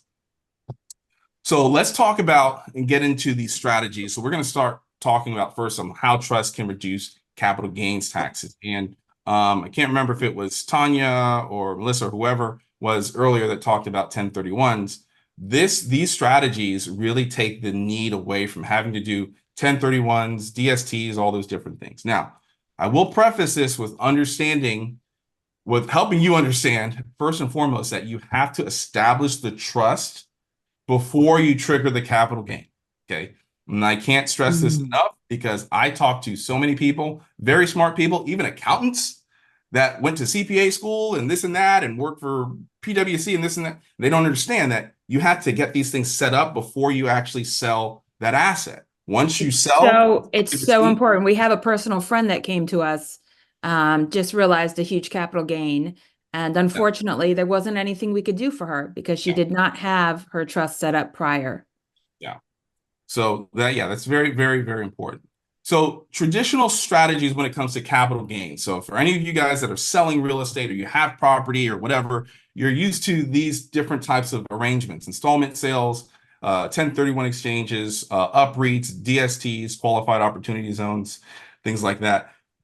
Who here had raised their hand or talked about 1031s or any of these strategies? Who was it? Raise your hand. Is it Tanya? Davida, I believe it was Davida. Okay, Davida. Okay. So you talked about these strategies, and again, You know, a lot of people like these strategies because you get to defer the tax. You don't have to deal with the tax bill up front, especially if you've taken a lot of depreciation, which a lot of people in real estate have, for better or for worse, done that, which is, hey, it's the best strategy you can do if you're operating in your personal estate. But the downside and the problem with these strategies is really that the seller has to deal with a lot of complexities, right? 1031s are not simple to understand. There's lots of different nuances within them. You have limited options. Hey, which property can I look at? Which is going to qualify? Risks, especially with installment sales or owner financing, a lot of risk to the seller if someone defaults, and then you have the pressure to meet deadlines. Hey, I got to find the property this time. I got to close within this certain period of time. So there's lots of problems on that side. But on top of that, most of these options are only for real estate. So if you're selling a business or you're selling stocks or crypto or any other assets, you can't do a 1031 exchange. You're going to have to pay a tax, right? We have people that sell, you know, like I said, collections, collectibles, art, whatever, vehicles, high-end vehicles. There's a guy close in town that does a lot of high-end. He does classic cars and stuff like that. Great. You're selling those, you're going to pay capital gains. You can't do anything. And then a lot of these strategies, even with qualified opportunity zones, they don't give you a way to invest outside of real estate. And again, I'm not trying to, you know, throw salt on real estate, but a lot of people may not want to go back into a real estate transaction. They may want to, you know, be done with it. They're done with the tenants' toilets and trash, so to speak. They don't want to have to be forced into another property. Okay. Or they may simply want to wait until there are more options in the market. That part too. Yeah. Yeah. They want to wait, or they say, hey, I want to cruise around the world, whatever it is. So everyone's got their own thing, but a lot of the traditional strategies for capital gains are very limiting. But the biggest problem is that you're just kicking the can down the road. That's all that's happening. You're just kicking the can down the road, you know, 5 years, 10 years, whatever. Eventually, you're going to sell, pay the tax. And I think the NAR said, the National Association of Realtors says about 88% of 1031 exchanges ultimately end up as taxable sales. So someone's going to pay the tax at some way when they sell, or they die and leave it to their kids, which is great. It's great for your beneficiaries, great for your heirs, but not for you. So this is all about how you guys, while you're living, while you're, you know, 10 feet above ground, how you can utilize this in your life. So there's nothing wrong with kicking the can down the road. Tax deferral is fine. We just want a better way to kick the can down the road. And so we're going to talk about how to use trust to do that. So the benefit at the end of the day of using a trust, and I want you guys to just understand, okay, again, is this for me? Is this not for me? Is when you're using a trust versus any other strategy out there, number one, you can use it for any asset. So you're selling a business, real estate, crypto, stocks, primary residence. We have a lot of people that have high-end residential homes. Guess what? You can't do a 1031 exchange with that. Okay. So it doesn't matter what asset it is, and it doesn't matter how you want to invest the sales proceeds. If you want to use it to go buy a Corvette, or you want to use it to go pay for, you know, your kid's college, we'll talk about that. All of these different things that you can do things and invest how you see fit. You can reduce and defer the tax bill, which is the whole point of this. You don't have to worry about the ID or exchange deadlines. Plus you get, and this is the key thing here, guys, is you get the access and liquidity, okay? Because being able to hold money and do things with your money and do away with the opportunity cost of paying that huge tax bill, because every time you pay a huge tax, that's money that you lose forever. You never get that back. You never get what that money could do for you, okay? So having the access and liquidity of that money is super important. Plus you get the asset protection. You get to pass on the generational wealth. Again, if you're in that mindset of understanding that, hey, I only have this for so long, it's my job to do as much as I can within my lifetime and then pass it on to the next generation. That's obviously the benefit. And then obviously, key thing is to understand you have to set up and create the trust before you sell the asset. So the first strategy we're going to talk about is deferred sales trust or an installment sale trust. So has anyone ever done an installment sale or owner financing on a property that you own, or maybe you're a real estate investor and you helped a client own that? Raise your hand if you've ever done an installment sale or owner financing deal before. All right, I see one guy. Josh raised his hands. Okay, great. You have a few people that have done that before. Okay, so the way to kind of understand how this structure works is think of it as if an installment sale contract, which for those of you guys who aren't familiar with that, all it is instead of you selling the property to the buyer or your client selling the property to the buyer outright and taking cash, they're taking the payments over a series of years, 5, 10, 20 years, whatever. That's all an installment sale is. You're doing, sorry about that. You're doing a sale over a period of years. So that's all an installment sale contract is, okay? And then we're using a trust. So we're using installment sale contract and a trust to sell the asset. So what happens is that asset is sold to the trust in exchange for a secured note, okay? It's just like a promissory note. But the trust, and not you, is going to receive the sales proceeds. So because we've done that, there's no capital gains tax that's due. Then those sales proceeds are then reinvested, whether it's in real estate, securities, or whatever. And then that earnings, those earnings from that investment are going to pay that installment note. So essentially what happens is that the capital gains tax is deferred for decades, which gives the seller, either you or your clients, the time to earn more money and pay the tax when it's due, or they can keep kicking the can down the road if they want to, but now they have that money working for them. So the way to kind of understand this 30,000 foot view is the deferred sales trust. Now, the thing to understand with this, and this raises a question or concern that I think Jen had and some other people had about who the trustee is that with this strategy, I don't know if anyone's familiar with this strategy, but with the deferred sales trust, there's a third party trustee. Okay, so you're not the trustee of the trust. Okay, so that's something to consider when you're thinking about using a strategy like this. So what happens is you, the seller, sells the asset to the trust in exchange for a promissory note. So you're saying, hey, this property's, worth $10 million. I'm going to sell it over to you, but you're just going to give me a note, and I'm not going to pay taxes on that because I'm not taking any income from that note. I can defer that out for, a year, 2 years, whatever. That's why it's called deferred sales trust. What the trustee is going to do is then sell that asset to the buyer. So it's going to ultimately change hands, and then the buyer is going to give all the cash back to the trust. So the buyer now has a property, the trust has the money, and we've avoided the risk with a traditional installment sale, which is that the buyer could default, right? They could not make the payments or whatever. Business could be worth less or asset could be worth less. So all of that is avoided because we're doing a traditional sale. We're just doing it a different way.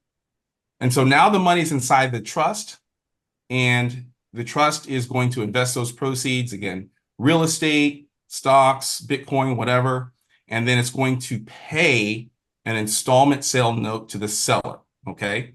And it's going to make those payments, and it's going to be based off of whatever income that the trust receives for that year. There's different ways we can go over, how it's invested. You kind of get a little bit of decision making into that, but at the end of the day, the thing to kind of understand with this strategy in particular, which is why for some people it's good, for some people it's not so good, is the seller can, yes, you can take that money, invest it however you want. So all that income that you're getting, you don't want to, deal with real estate anymore. You want to go on cruises for the rest of your life. Great. You can do whatever you want with that money, but you are a note holder to the trustee, to the trust rather, and you're not a trustee and you're not a beneficiary. So I have an example, Stefan. I have an example for this. I had a client this past summer. He and his wife had a very successful business in Texas. They're a much older couple. They wanted to sell their business, and they wanted a certain amount of income every month to live off of. They wanted to spend everything that they built. And they use this strategy. This strategy will allow you to also determine how much do you need to live off of every month? Do you want to defer some of it for later? Do you want to wait? Do you want to receive your income right away? There are lots of options, and we were able to structure it for them so that they were, they were very happy, and they didn't want to go into another type of investment. They just wanted to spend it down. Yeah. Exactly. So for people that kind of want to set it and forget it, hey, I just want some income, and I don't want to deal with the asset anymore, or the real estate or whatever, or the business. I can use it for business and lots of other assets. So that's what makes this versatile. This is a good strategy for them. But William again, has his hand raised. okay. Go ahead, William. You can unmute yourself. Yeah, great. So Stefan, tell me who's eligible to be the third-party trustee? Does that need to be at a financial institution, attorney? Can that be you guys? Can it be me? Can it be somebody else? Yeah, it's usually an attorney. They have established attorneys. There's lots of tax regulations when it comes to this type of trust, because this is a trust going into, someone else talked about distributions. So this trust has to distribute. So obviously you're going to pay taxes on that. Yeah, there are, not anyone can be a fiduciary. There are some guidelines as far as how, who they allow to do this, but it's usually going to be an attorney's office, attorney that does that, fills that role. So it's not, again, because there's got to be no self-dealing. So the seller just being the note holder, that clears that away. But again, that's the kind of the risk. But there are some that are better than others. And so that's why it's important to kind of understand, who you're working with. But with this strategy and generally, again, I'm just trying to explain to people how this works. But yeah, it can't be, it has to be a credentialed attorney usually. But William, for all of these strategies, we have back offices that can help walk you through anything that you want to implement for your client, yeah, or yourself. Does that make sense? Yeah, great. Thank you. Any other questions about this strategy in particular? Okay. All right. So I'm going to go on to the next strategy, which is called the charitable remainder trust. Now, the name kind of throws it off for people because a lot of people think that, hey, if I'm giving money to charity, I'm not getting anything returned. The charity's taking all the money, and that's great. I helped somebody out, but I didn't get any benefit. So this kind of turns that on its head, because you have to understand how this works. Stefan, I'm sorry. Before we get into that, we do have two other questions on the previous. Okay. We have Dan D'Angelo. Can the third-party trustee be your own LLC of which you control? No, for the deferred sales trust, no. Okay. No. We also have one other question from Dan. As a successor trustee, can I create a new trust that doesn't require taxes on capital gains, etc., and tuck my mom's trust inside the new one? My mom's trust, by the way, gives the successor trustee the right to create new trusts.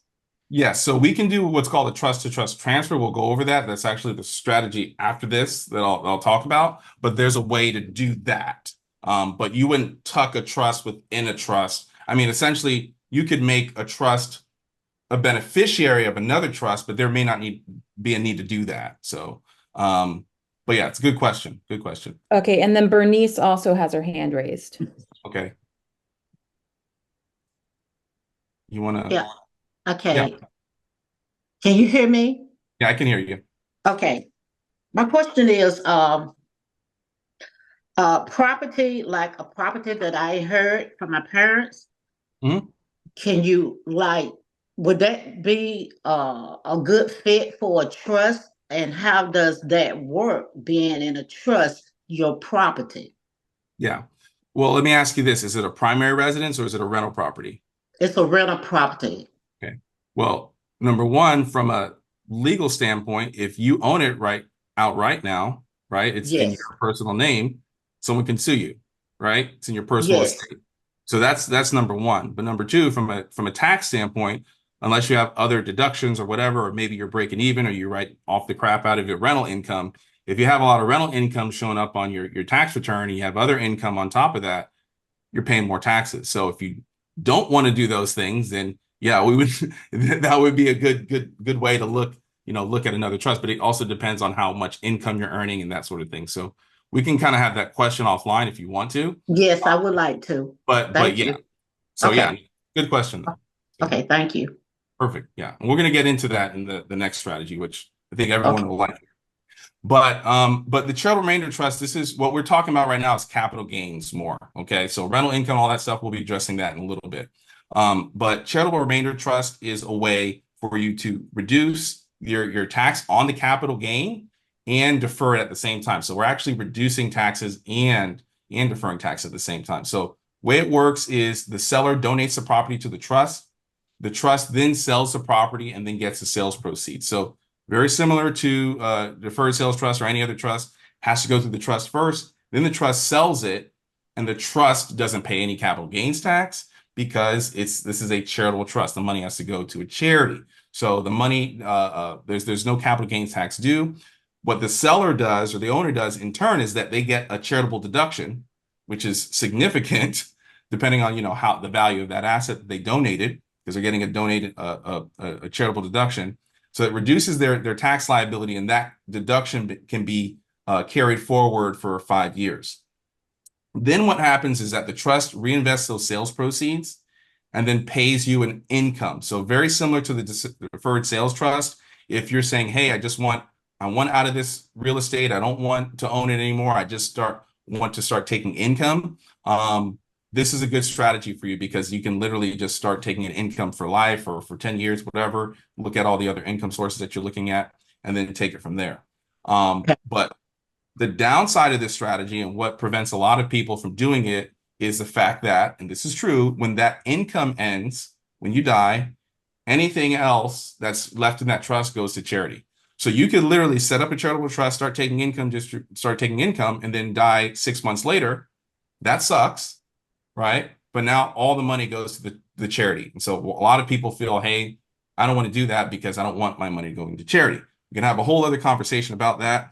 But the way to work around that is the way that these things are set up, and I'll go onto the next screen, is that you can actually structure these things to provide your heirs with the replacement value of all those assets that you donated tax-free. So you can kind of have your cake and eat it too when you're using the strategy if you're setting it up right. So the way it works is with this strategy, you're actually the trustee. So unlike the deferred sales trust where you have a third-party trustee, the charitable remainder trust, you have a lot more control. So you're the trustee, but you're also the beneficiary of it. You can choose somebody else, but it's typically going to be you because you want the income. And you can also have your spouse or other people as beneficiaries to that trust. So that's kind of how this works from a 30,000-foot view. But what happens is, again, you sell that asset. Sorry, you don't sell, you donate it. Okay, which there's a big difference because that's how you get the charitable deduction to the trust. So you're donating that asset to the trust, you get that charitable deduction, and then that trust sells the asset to the ultimate buyer. Buyer funds the money. So no different than any traditional trust structure. You're selling over, the trust sells it, no cap gains, right? The money's in the trust. Now the trust can invest how you want. So this gives you a lot more autonomy in how you want to invest, real estate, stocks, crypto, whatever. And then the trust will pay you an income, okay? So the trust pays you an income for, depending on how you want it. You can defer income for, 5 years, 10 years. So this gives you a lot of options as far as, hey, when do I want to take taxable distributions? But this is the type of strategy where, hey, just like the deferred sales trust, if you want to sell your assets, sell your real estate, sell your investments, and just live off of an income and not have to get killed with capital gains, this is how this strategy works. And again, any remaining assets goes to the charity, but you can set up another trust, what we call a wealth replacement trust. And basically, hey, if something happens, you die 6 months from now, 5 months from now, whatever, a year, 2 years, you can actually have all that money go to the charity, which it has to do, but that other trust can replace all those millions of dollars that went to charity. So that's kind of how this strategy works. Any questions on this one in particular?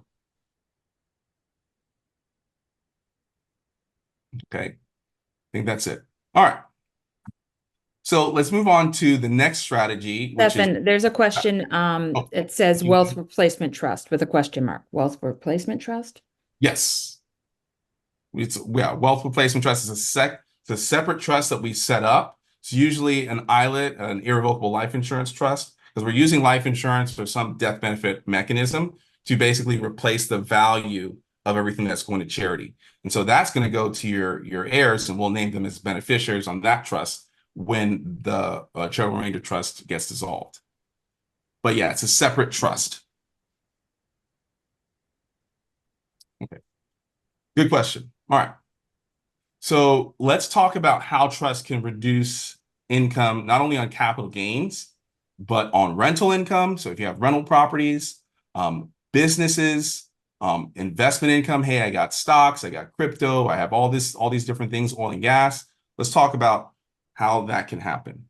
Now, the way that this is going to work is, like I explained to you guys before, this is the whole trust fund baby concept. This is where a lot of the people, if you've ever heard of this concept before or known people, these are the strategies they're using. They're using these, what we call family trust or dynasty trust.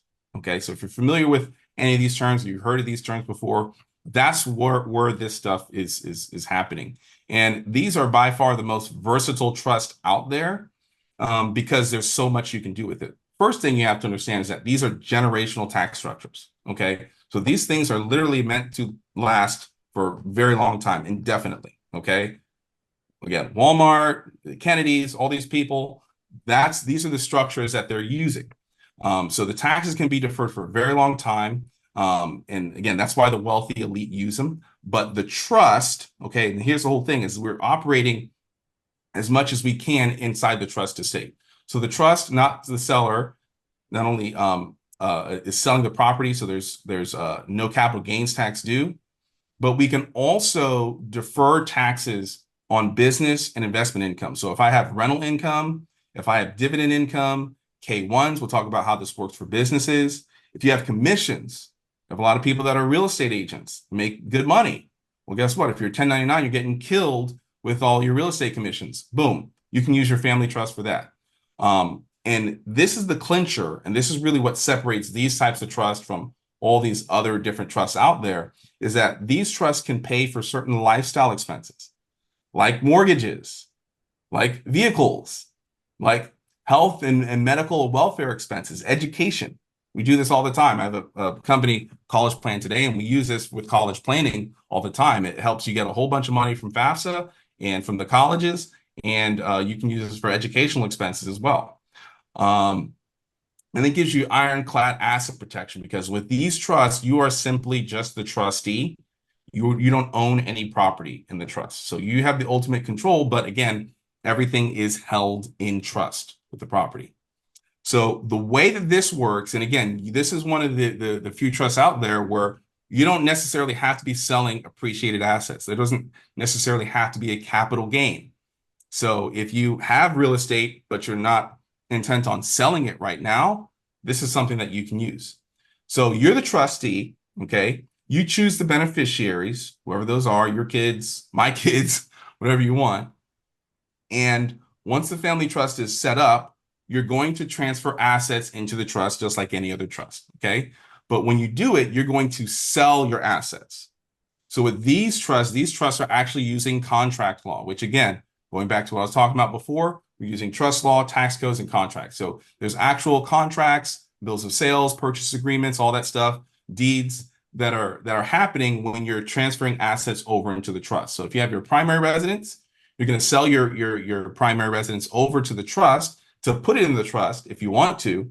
But any asset that you sell over to the trust, it's going to be done at basis. So there's no capital gains due, because you're just selling it at whatever your cost is or whatever your book value is. What you get in exchange for that is what we call a demand note or note payable, which is basically a fancy IOU. So when you have your assets, you have your real estate or your vehicles or anything, you're selling it over to the trust. Now it's in the trust.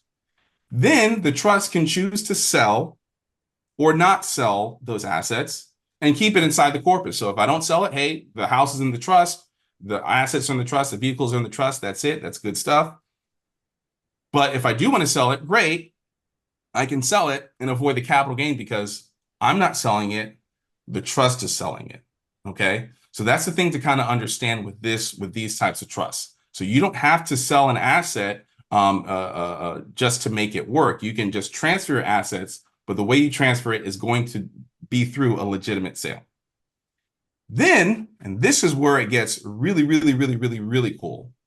is the trust can take in earnings from income producing assets and business arrangements. So if you have rental properties, if you take that rental property, again, sell it over to the trust. Now the property's in the trust. Guess what? All that rental income, that's not showing up on your 1040. That's showing up on the 1041 of the trust. Separate tax entity. So less taxes or no taxes, but rents, dividends, royalties. We have a lot of people that do oil and gas, a lot of people in Texas, Arkansas, Oklahoma. Capital gains, again, if you sell that property at a gain, you don't have to deal with the capital gain, but also business arrangements. So if you have 1099s, okay, you're getting 1099 commissions, or you have LLCs, or you're a real estate investor, you're part of a syndicate or whatever, you're getting K1s. We can put that in the trust. We can sell that over to the trust, or find a way to get that income into the trust. Then it gets even cooler, because now, and here's the kicker, the trust can invest those assets however they choose. So you as the trustee who has the ultimate control can say, hey, I want to take that money, I want to put it into Bitcoin, or I want to put it into real estate, or I want to do this, I want to do that. You do whatever you want. You're the trustee. You have ultimate control. If you want to appoint a trust administrator, you can do that, but you don't have to.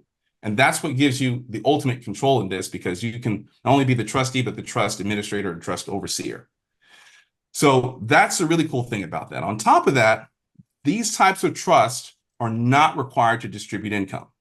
Okay. And I think that's a key thing that most people don't understand. Again, going back to the simple tax codes, right? Most trusts are designed to distribute income. And so every year there's going to be a taxable event. There's going to be a yearly tax bill. And again, like I think William had stated, yeah, trusts get taxed at the highest rate, 37 or 39% after, I think, $14,000 this year is the standard exemption.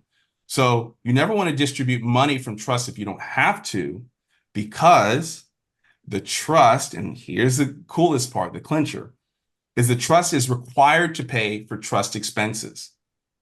So if you have your primary residence, okay, and you have a mortgage, you put your primary residence in the trust, then all that income that you have inside the trust that, by the way, you're not paying taxes on, right? That money can pay for the mortgage, can pay for the utilities, the light bill, the gas bill, the property taxes, the insurance, the bug guy, the pool guy, the roofer, all of that stuff. Those are trust expenses, not personal expenses. Your vehicle, put a Tesla in the trust, okay? Now the trust pays for the charging station and all those expenses and stuff like that. Even health and medical and welfare expenses, not only for the beneficiaries, but for the trustee. So if you're the trustee, guess what? Your insurance costs, the trust pays for it, pre-tax. You need to get a new root canal, trust pays for it, pre-tax. So a lot of the things that you typically will pay for with after-tax dollars, which are very, very, very expensive, you can just have those be trust expenses instead of personal expenses. And that's what, again, operating in your personal estate versus operating in the trust estate. And so at the end of the day, when it comes to what we call non-trust expenses, okay, there's some things that the trust won't pay for. We call food, fun, and fashion, right? You need a new pair of Jordans, you want to go out for pizza or whatever. The trust can't pay for those things. But there's a few things that you can do. Number one, you can draw yourself a trustee salary. Okay, now you're going to pay taxes on that because that's income into your personal estate. But you can also draw against the demand note. Remember, when you sold your property or your assets over to the trust owes you money. And you sold it over at cost basis. So guess what? There's no tax. So if your house was, let's say, you bought it for $500,000, we're selling it over to the trust for $500,000, even though it might be worth $2 million. Now you have $500,000 that you can take out from the trust once the trust starts to earn income that you can use for fun, food, and fashion, okay?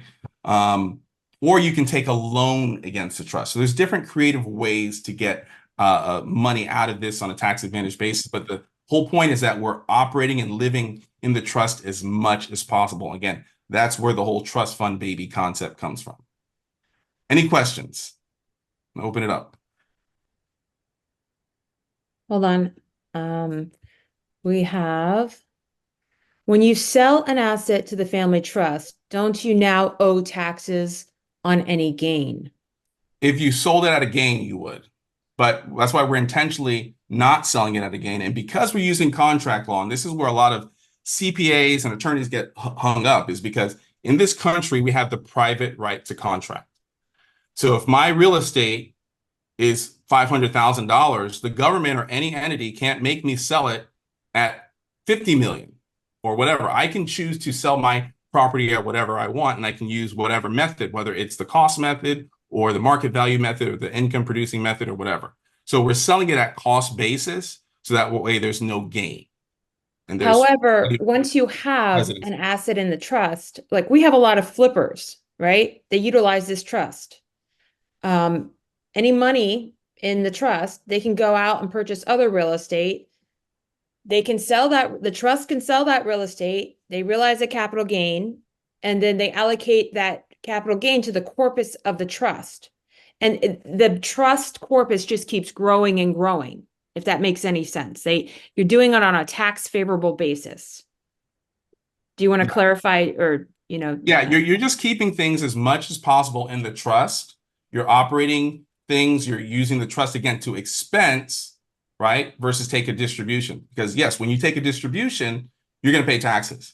Okay. So we don't want to take distributions from these. And there's different provisions that are set up, spendthrift, things like this, a coalesce, that are put into the trust to prevent that from happening. I think Ty was talking about earlier. But that is the whole point. That's why these trusts are able to grow for generations and generations. That's why people set up trusts like this. Ty has his hand up. Go ahead, Ty. Yeah. Yes, thank you. I just wanted to confirm that this is an irrevocable, like you mentioned contract law. So this is a trust that the situs isn't like Alaska or whatever. Yes. This is under like the unincorporated United States of America. That's correct. Kind of like, okay. So so I'm kind of assuming this is kind of what like the Speaker of the House, Mike Johnson, did. So like he's the Speaker of the House and he showed he doesn't own any bank accounts or anything. Sure. So when you're putting something in so meaning to set it up, if you're not the grantor, so somebody else created the trust and that allows you to be the trustee. Exactly. And I'm going to get into that. So the mechanics, you're a smart cookie. I like you, Ty. So, so the mechanics of how these family trusts, dynasty trusts, there's all different variations on how these things are set up is, and there's a little example, I'll go over that later, but yes, it's an irrevocable trust structure. Okay. So again, once you put assets inside this trust, you can't take it out again. But you want that if you want the living benefits, right? Tax benefits, asset protection. So living trust doesn't give you any of that because it's revocable. So it's an irrevocable trust structure that allows the trustee to determine the principal and or income distributions to the beneficiary. So the trustee, which is you, okay, or you and your spouse, however you want it, has the ultimate control. And this allows the trust to grow exponentially by legally avoiding any taxable events. So that's kind of the mechanics of it. You kind of hit it right on the head. But the trust fund, and that's the whole point of this, the concept of the trust fund, baby. The funds in the trust can pay for many expenses for, again, the trustees, beneficiaries on a pre-tax basis. These things typically you're going to pay after taxes. So the distributions, if you take the distributions, those are fully taxable to the beneficiary. But upon the death, and this is kind of why these things are intergenerational, is a trust, because the law of perpetuity only lasts a certain amount of time, 21 years, you can dissolve the trust, terminate the trust, whatever. But upon the death of the trustee, the beneficiaries can choose to terminate the trust and distribute assets and pay taxes, which would be not that smart, right? It kind of takes away all the reasons why the person set it up. Or they can become the new trustees and appoint new beneficiaries and keep it going on and on and on. So that's kind of how the dynamics of how this works. Hopefully that makes sense for you. But from a legal standpoint, back to what Ty was saying, is that these are not self-settled trusts. So these are not created by the trustee. So it's a completely separate person. It can't be related to you, can't be a business partner or anything like that. It could be someone you know from high school or a friend down the street, but that's who's setting up the trust. And that's how we're legally avoiding the whole self-dealing thing. But you are the ultimate trustee who has ultimate control. So once this trust is set up, that person's going to resign. They don't have any rights or anything to claim. And this gives the trust the benefit of being exempt from any alter ego issues that you would have typically with like an LLC or anything like that. So the main thing to kind of understand is that, yeah, these are not statutory. These aren't creatures of legislature like LLCs or corporations. And that's why if you have a lot of business income, you have a lot of active income, so to speak, there are ways it's much better to run a lot of your stuff through these trusts because we're operating under contract law. Okay. Hopefully that wasn't too. Can I ask one question with that? Why would somebody do, or maybe I'm not thinking about this correctly, wouldn't that trust be like a holding company, but not actually doing business? Like, so you have an LLC, but you have a holding company, and the ownership of the holding company, the membership is inside of the family trust.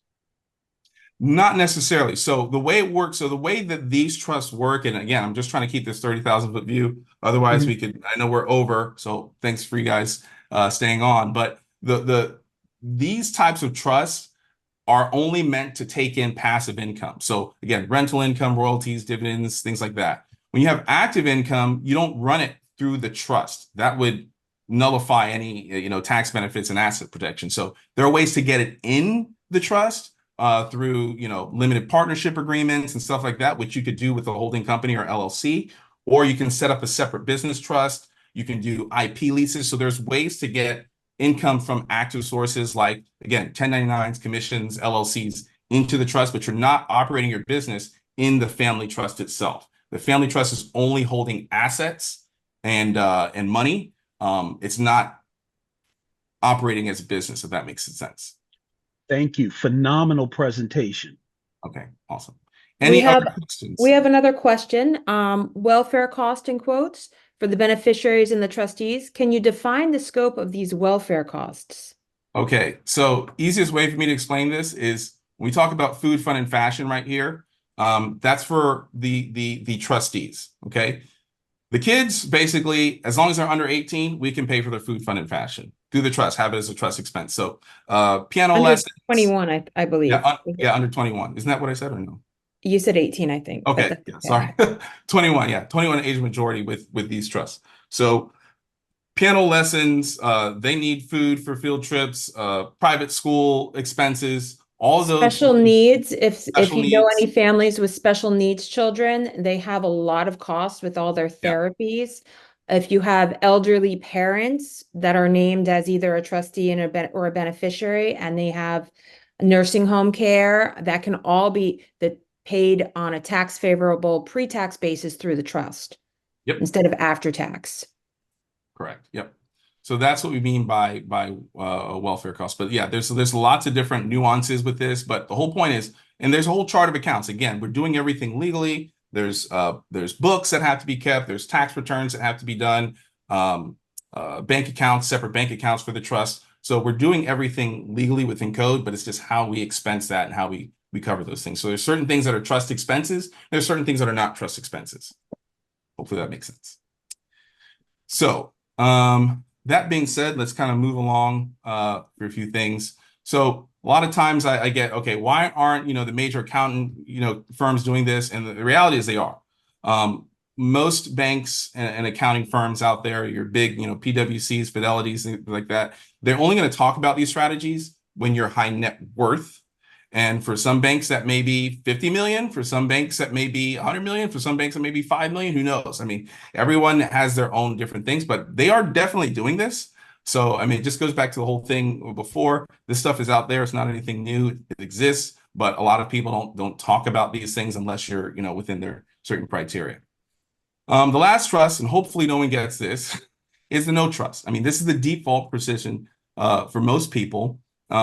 Yes, it's less complex. And again, this stuff is not for everybody. So I'll be upfront and let everyone know these types of things aren't for every single person. But if you kind of understand the concepts, own nothing, control everything, I'm doing things here, there, operating as little as possible on personal estate, it makes sense. But when you're operating with no trust, it obviously gives you the most exposure to lawsuits and high taxes, even a living trust. So as much as living trusts aren't the best fit for living benefits, it's better to have something versus nothing. because nobody wants to go through probate. It's a nightmare. So is a trust right for you? Very simple to understand. This is a long-term strategy. If you're just looking for something temporarily, I can do things today or for a year or two, don't even consider this, because this is a long-term thing. You're going to have to do books, tax returns, all that stuff differently, depending on which strategy you choose. Are you selling highly appreciated assets? Do you have income producing assets? Do you have a high tax liability from business or investment income? Those are things that you have to figure out to discern whether or not a trust is beneficial for you. And ultimately, do you want better asset protection and privacy? For a lot of people I talk to, privacy is the most important thing. They love the asset protection, they love the tax benefits, but they operate and do so many different things business-wise. They don't want people to know. They don't want things to be part of public record. They don't want you to be able to look on the Secretary of State and this and that. So there's certain things that are more important to other people than other people. But these are the things to kind of understand whether trust is right for you or not.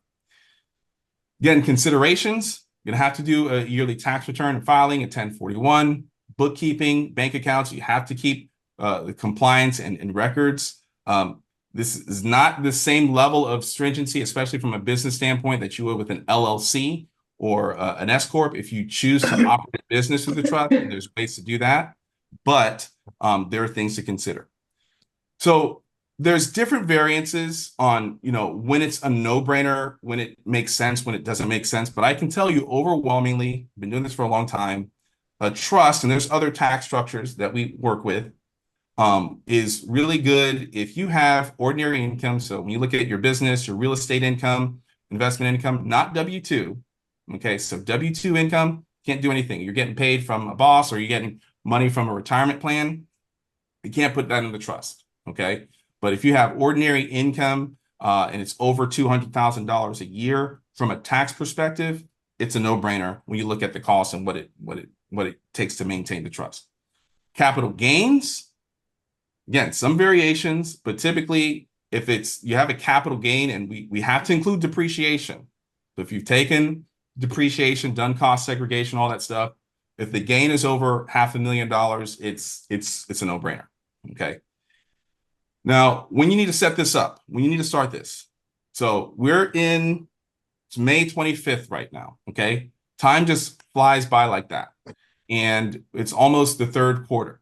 So the thing you have to understand is that any income or capital gains that you earned prior to the trust being set up cannot go into the trust. Your goose is cooked.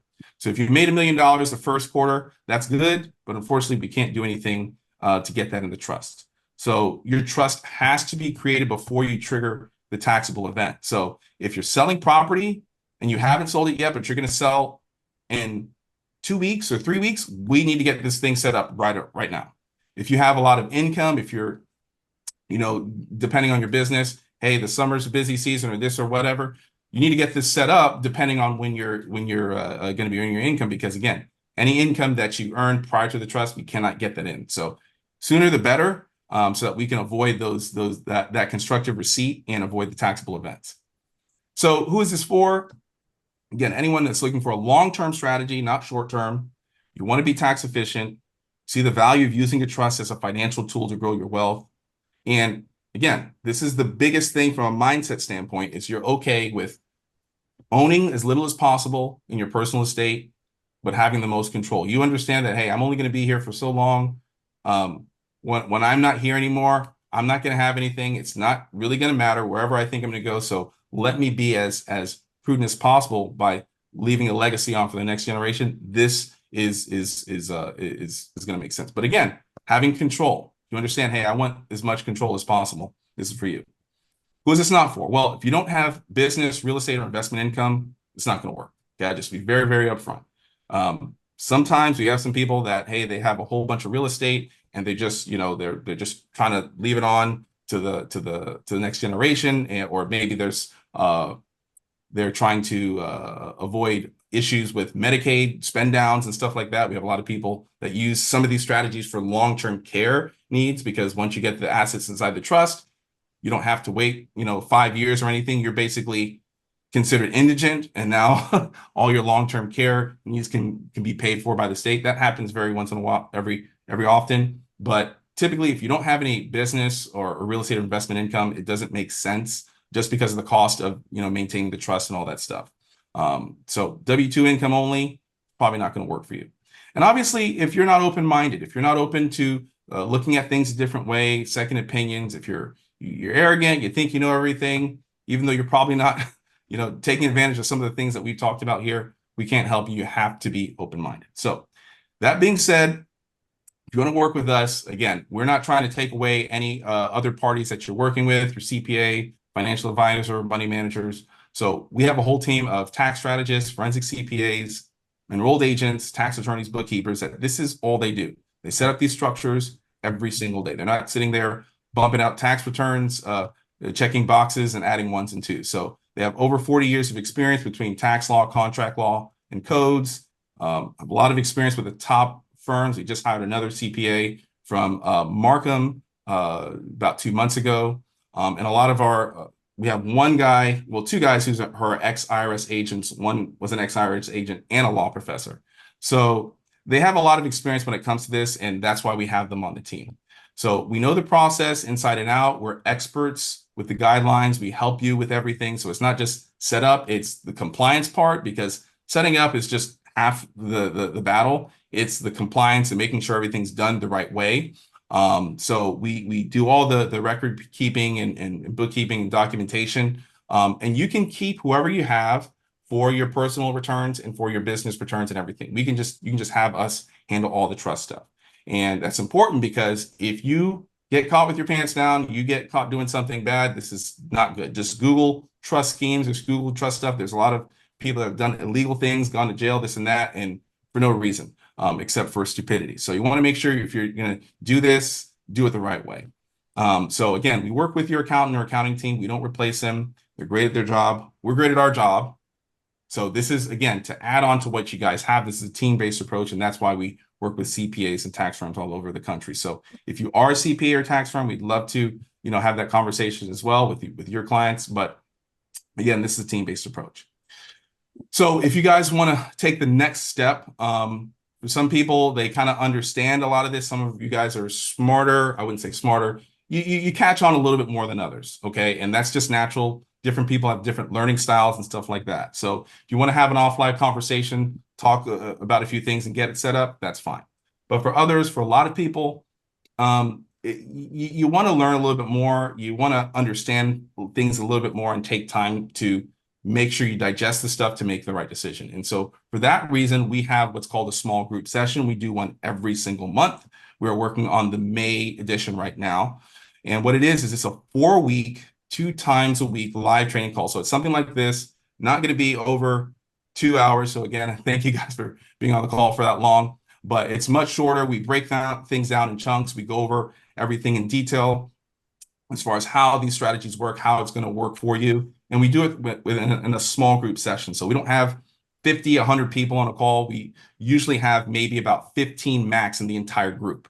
And that gives us the opportunity to sit down, kind of like we've done today, but be able to answer questions more in detail. You also get some one-on-one time with us as well. But we go over the trust structures. We go over other tax strategies as well that may work better than the trust. Again, these things aren't for everyone, but we want to try to find the right one that's going to work for you and help you implement that. So at the end of the day, it's one thing to talk about it. It's another thing to implement it. And so that's really what separates what we do versus a lot of people out there. Is we're really interested on the results and helping you guys save a whole bunch of money and taxes and really developing a skill set that you can use for life.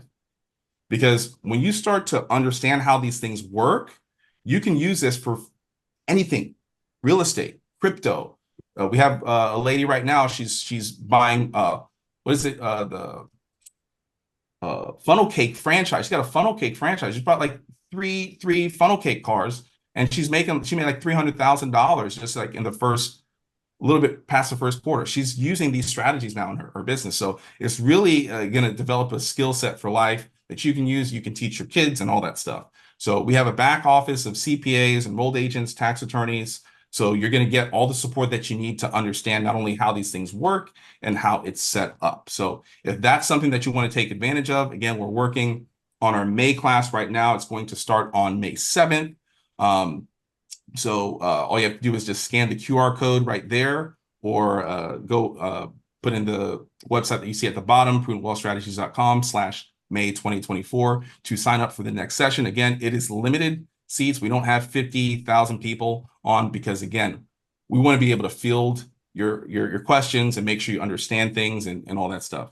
And the end result is, this is a client, we're still actually waiting on our 2023, that the CPA just filed an extension, but she came to us. This was her 2020 tax return. If you look right here, this is how much they made, almost like $500,000.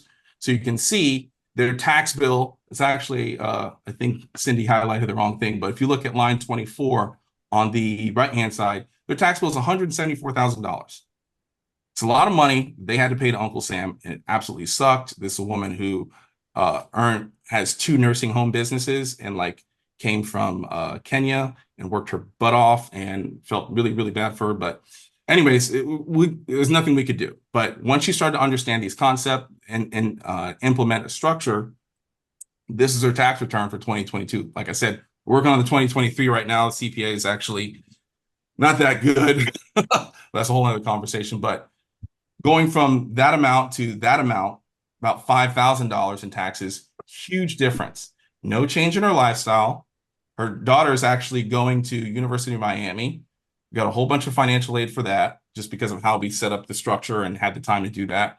And now they're able to take all that money and put it back into their economy, do whatever they want. She was thinking about doing rental real estate in South Florida. I didn't advise it, but she can do whatever she wants. But these are the things that we're talking about, is giving you guys options to do things much more tax efficiently. So that's pretty much it. Thanks for staying on with me. Again, if you want to join the small group session, all you have to do is scan the QR code or go to the website right there at the bottom, prudentwealthstrategies.com/May 2024, and sign up. Again, we only have limited seats, about 15 people max we take on, because we want to be able to make this something meaningful. So we're going to work with you hands-on and make sure you understand everything that you need to use this stuff for life. That's pretty much it. So thanks for staying for so long. Sorry for taking too much of your time. I'm still good if you guys have any more questions. And yeah, are there any other questions from anybody? Dan's asking I for do the. have a question. Yeah. Oh, I'm sorry. No, go ahead. I'm sorry. Is this something as a business owner or owning real estate? Is this something that we could use as an expense, this fee? Oh, yeah. I'm sorry. Tax deductible. Yes. Okay. Yeah, and all the strategies. So even if you end up implementing this tax deductible too. Okay, any trust strategy. But we're gonna see, the whole point is to guide you through stuff, and so you make the right decision on which one is going to work for you, because different strokes for different folks. Everyone's got something different, and so that's why we want to keep it small group. So we're going to go through a lot of stuff, but then you're going to get some chances to go offline, because a lot of people don't want to talk about their personal, air their dirty laundry on a Zoom call, and that's okay. So you'll have opportunities to do that. But the way we do it 2 times a week is the first part of the week on Tuesday, we're doing the call, going over the strategy in detail. Then we're going to give you, not really homework, but we're going to give you all the information, supporting documentation, all the tax stuff, all that stuff. And then on Friday, we have like an office hours call. So you can ask any questions that you have from the material that we went over, nitty gritty, stuff like that. And being in a group environment allows you to it's just something psychological. There's studies have been shown, but people just learn more. Even me, all the years that I've been doing this, I learn actually more that I do this, which is actually why I like doing this, because I get to learn more. I actually just learned about a business that invests in box spring, some box spring manufacturing, which is really cool for like beds, like all these new beds that they sell online that just roll some spring or foam technology. But I learned something new about, and then we're able to, make it work from a tax standpoint. But I learned about, it's a great business opportunity. I could tell some of my clients, maybe I want to do it myself, but boom, we can do it inside these tax structures, grow our wealth, save a lot of money, and help a lot of people and help our families more importantly. So that's really the whole gist of things. So is this used as like consulting? So let's say, for Yeah. instance, you kind of understand this stuff and you want to take advantage of it, Yeah. but so do you recommend that you do the small group session? Because Yeah. does that act as consulting Yeah. for specific information? Yes. From a tax write-off standpoint, yes. Consulting or professional development, depends on how your CPA wants to write it off. And we'll show them how to do that. No, but my question was, so the small groups that's used as consulting for your individual questions and how it impacts you. Okay. Exactly. Yeah. So we're here to show you exactly again, so we're going to go over trust structures. So a lot of the stuff that you saw here, but even other structures, philanthropic LLCs, risk management companies, there's a lot of different strategies. So like I was talking about high income W-2s, right? If you're a high income W-2 person, I got a call from a doctor the other day who makes about 800 grand a year. You can't do anything with the trust, but there's other strategies that we can do to save him a whole bunch of money in taxes. And then he can take that money and go put it in a trust or whatever. So we're going to go through and field a lot of different strategies and structures to show you how it works and how it's different than what you're doing now. So if you're doing, again, hiring the kids, setting a solo 401k, depreciation, all that stuff, we're going to show you why these things may be more efficient than doing the traditional type of tax planning that's out there. And it actually makes your life a lot more simpler. We have a couple of other questions, Stefan. One question is, does the 4-week class include trust setup? Yeah, so it's not the cost of the trust. So you'll be able to work with have conversations with our CPAs and EAs and attorneys and all that stuff. They'll go over the cost. The thing really here is to understand that we put these things really together as education. Education is paramount. If you don't know crap about anything, you're going to make bad decisions. So we really want you to understand how these things work in detail, not just surface level. I know we went over 2 hours and we're scheduled for 90 minutes, but this is really just scratching the surface. So we're going to go over things more in detail. We'll make it simple and easy, not super complex.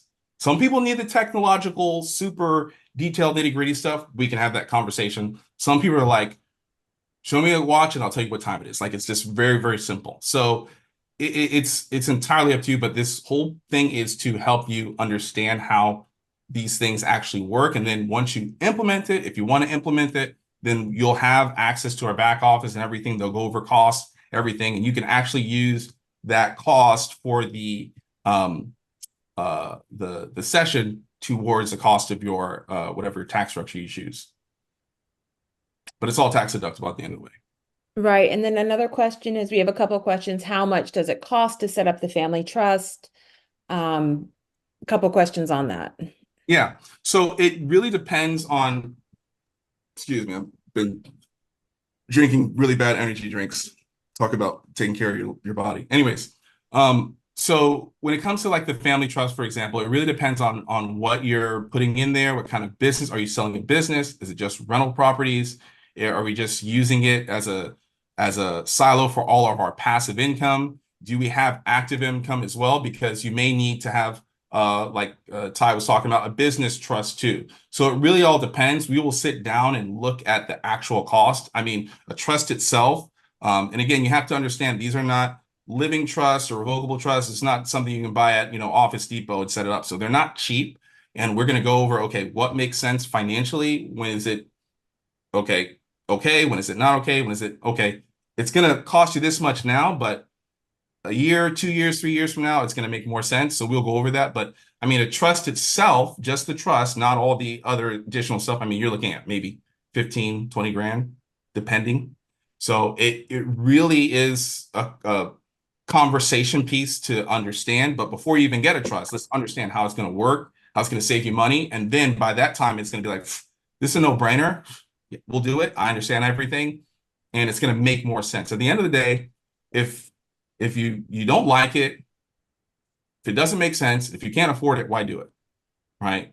And a lot really, of people, really different. There's a trust book cost and then there's a service package cost. So that is very individual. So we can have those conversations offline. If you want to reach out to us directly, we'll be more than happy to. Yeah. go over Yeah. that. Yeah, for and like specific- and like I said, and here's my information for some of you guys. Some of you guys are like, I don't want to waste any time, Stefan. You went over 2 hours. I understand. Let's get this thing going. Whatever. Shoot me an email or send me a text. We'll set up a time and then we'll talk about your situation and get things going. So I don't have a problem with that. But for a lot of people, again, this is a big decision. It's a financial decision that's going to impact you now and your family for the rest of your lives. So you may want to take the time to understand and learn about it more, get a lot more due diligence and be a lot more educated so that by the time if you say, hey, I want to make this decision, and some people are more or quicker at making decisions and understand things a lot more than others. And so that's why we do it in a small group versus 50,000 people like we had on this call. I think we started with 87. Now we have about 46. So that's okay. But we want to make sure that everyone gets educated enough to understand how things work and how it's going to work for you, because what might be right for one person may not be right for another person, right? Different strokes. What might be right for you. Anyways. But yeah, that's why we set it up that way, is to make sure that everyone can kind of understand how it's going to work for them. And again, maybe there might be other structures than a trust that may be more beneficial. So that's the whole thing. But again, you have my information here. You can reach out, send me an email or send me a text, and take it from there. But any other questions? I am actually good for another 10 minutes. So if you have any questions that you want to ask now, I'm good for another 10 minutes. If not, then There's another question. yeah. Did you say that the 4-week course will go toward the cost of setting up the trust? Yes. So yeah. So if you decide, you said, hey, at the end of the day, I want to, because it's non-refundable. Hey, I want to get a tax structure. We'll let you use the cost of that towards that. Yep. Okay, that's all I see. Any other questions? Any other comments or? All I right. think that's it. That's it. All right. Well, Wait, thanks. hold on. Was someone trying to chime in? Very much. No problem. Thank you. Thanks for coming and thanks for spending as much time as we had today. All right. All right. Oh, I think Jen had her hand. Let's see. Can you clarify if the family trust is the same as irrevocable living trust? Yeah. So it's an irrevocable trust. Okay. So just to kind of go back here real quick, hold on. Just go back to a few things. So family trust, oops, I passed it. So it's an irrevocable trust, but it's not a living trust. The living trust or inter vivos trust is just essentially a revocable trust, okay, or grantor trust. The names are synonymous. There's some differences, but an irrevocable trust basically means that once the assets are inside that trust, they cannot be revoked back into your personal estate or the personal estate or the estate of the trustee who's putting assets in. So that's what that means. It's not an irrevocable living trust. A living trust is a living, or what's actually called a revocable living trust. That's the correct term for a living trust. So it's a so you have revocable and irrevocable. Family trust is irrevocable, which again gives it the tax benefits and the asset protection. The family trust, which is irrevocable, because it's irrevocable, actually does give you living benefits, if that makes sense. I know the words again. Words. The revocable living trust should really be called a death trust. It doesn't give you any benefits. It only gives your beneficiaries, they get to avoid probate. Yeah. For your real estate property, for your assets. That's it.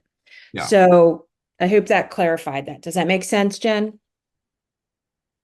And that's the type of stuff that we go over. Because again, some of this stuff, it's for me, I've been doing it so long, even I learn stuff when every time we have a call with the tax attorneys, we have a meeting, whatever, I learn stuff all the time. But different strokes, different strokes for different folks, different people have different learning styles and levels of understanding. And so yeah, so that's kind of why we have the program set training. That's right. Every single month. And so the goal is to get you in and out within about 30 days of understanding this stuff a lot more. And then even if you say, hey, I want to go to another attorney, I don't want to use you guys, have a nice day, you're going to know more than the attorney thinks you know. And we've had that happen every once in a while. Then the people come back and say, hey, once you set up a trust. So, but yeah. So hopefully that clears that up. But any other questions? Thank you guys for staying committed and staying to the end. All right, I think that's it. That's it. All right, thanks so much, guys. Again, I will be sending the recording out, and if you want to contact me, I'll just go put this on the screen. Yeah, if you want to sign up for the program before I think Tuesday or Wednesday is allowed. We always shut it off at the end of the month. So again, there's only so much time to sign up for the small group. If we have 10 people in the group, 15, 12, whatever, we cap it around 15. That's it. We can't make any exceptions around that. We've done it before. It just doesn't work when we have over a certain amount of people. So so if you want to sign up for that, again, just scan the QR code or go to the website. And if you want to contact me, information is right myself. here. Or Michelle, you can email or text either one of us, and we can. We're happy to assist you. That's all right. And again, everyone that's on the call will get this recording once it's been rendering from Zoom, which might take longer than normal because it's been a long call. So thanks so much, and have a great day. Thanks for listening to my loud voice for so long, and God bless, and bye. Thank you, Michelle and Stefan. Great training today. Everybody really, I think, got a lot of good information about this, whether they use it personally or not. So God bless you guys for doing good work. No problem. Thank you. Thank you, William. All right. Bye. All right, Bye-bye. take care. Bye-bye.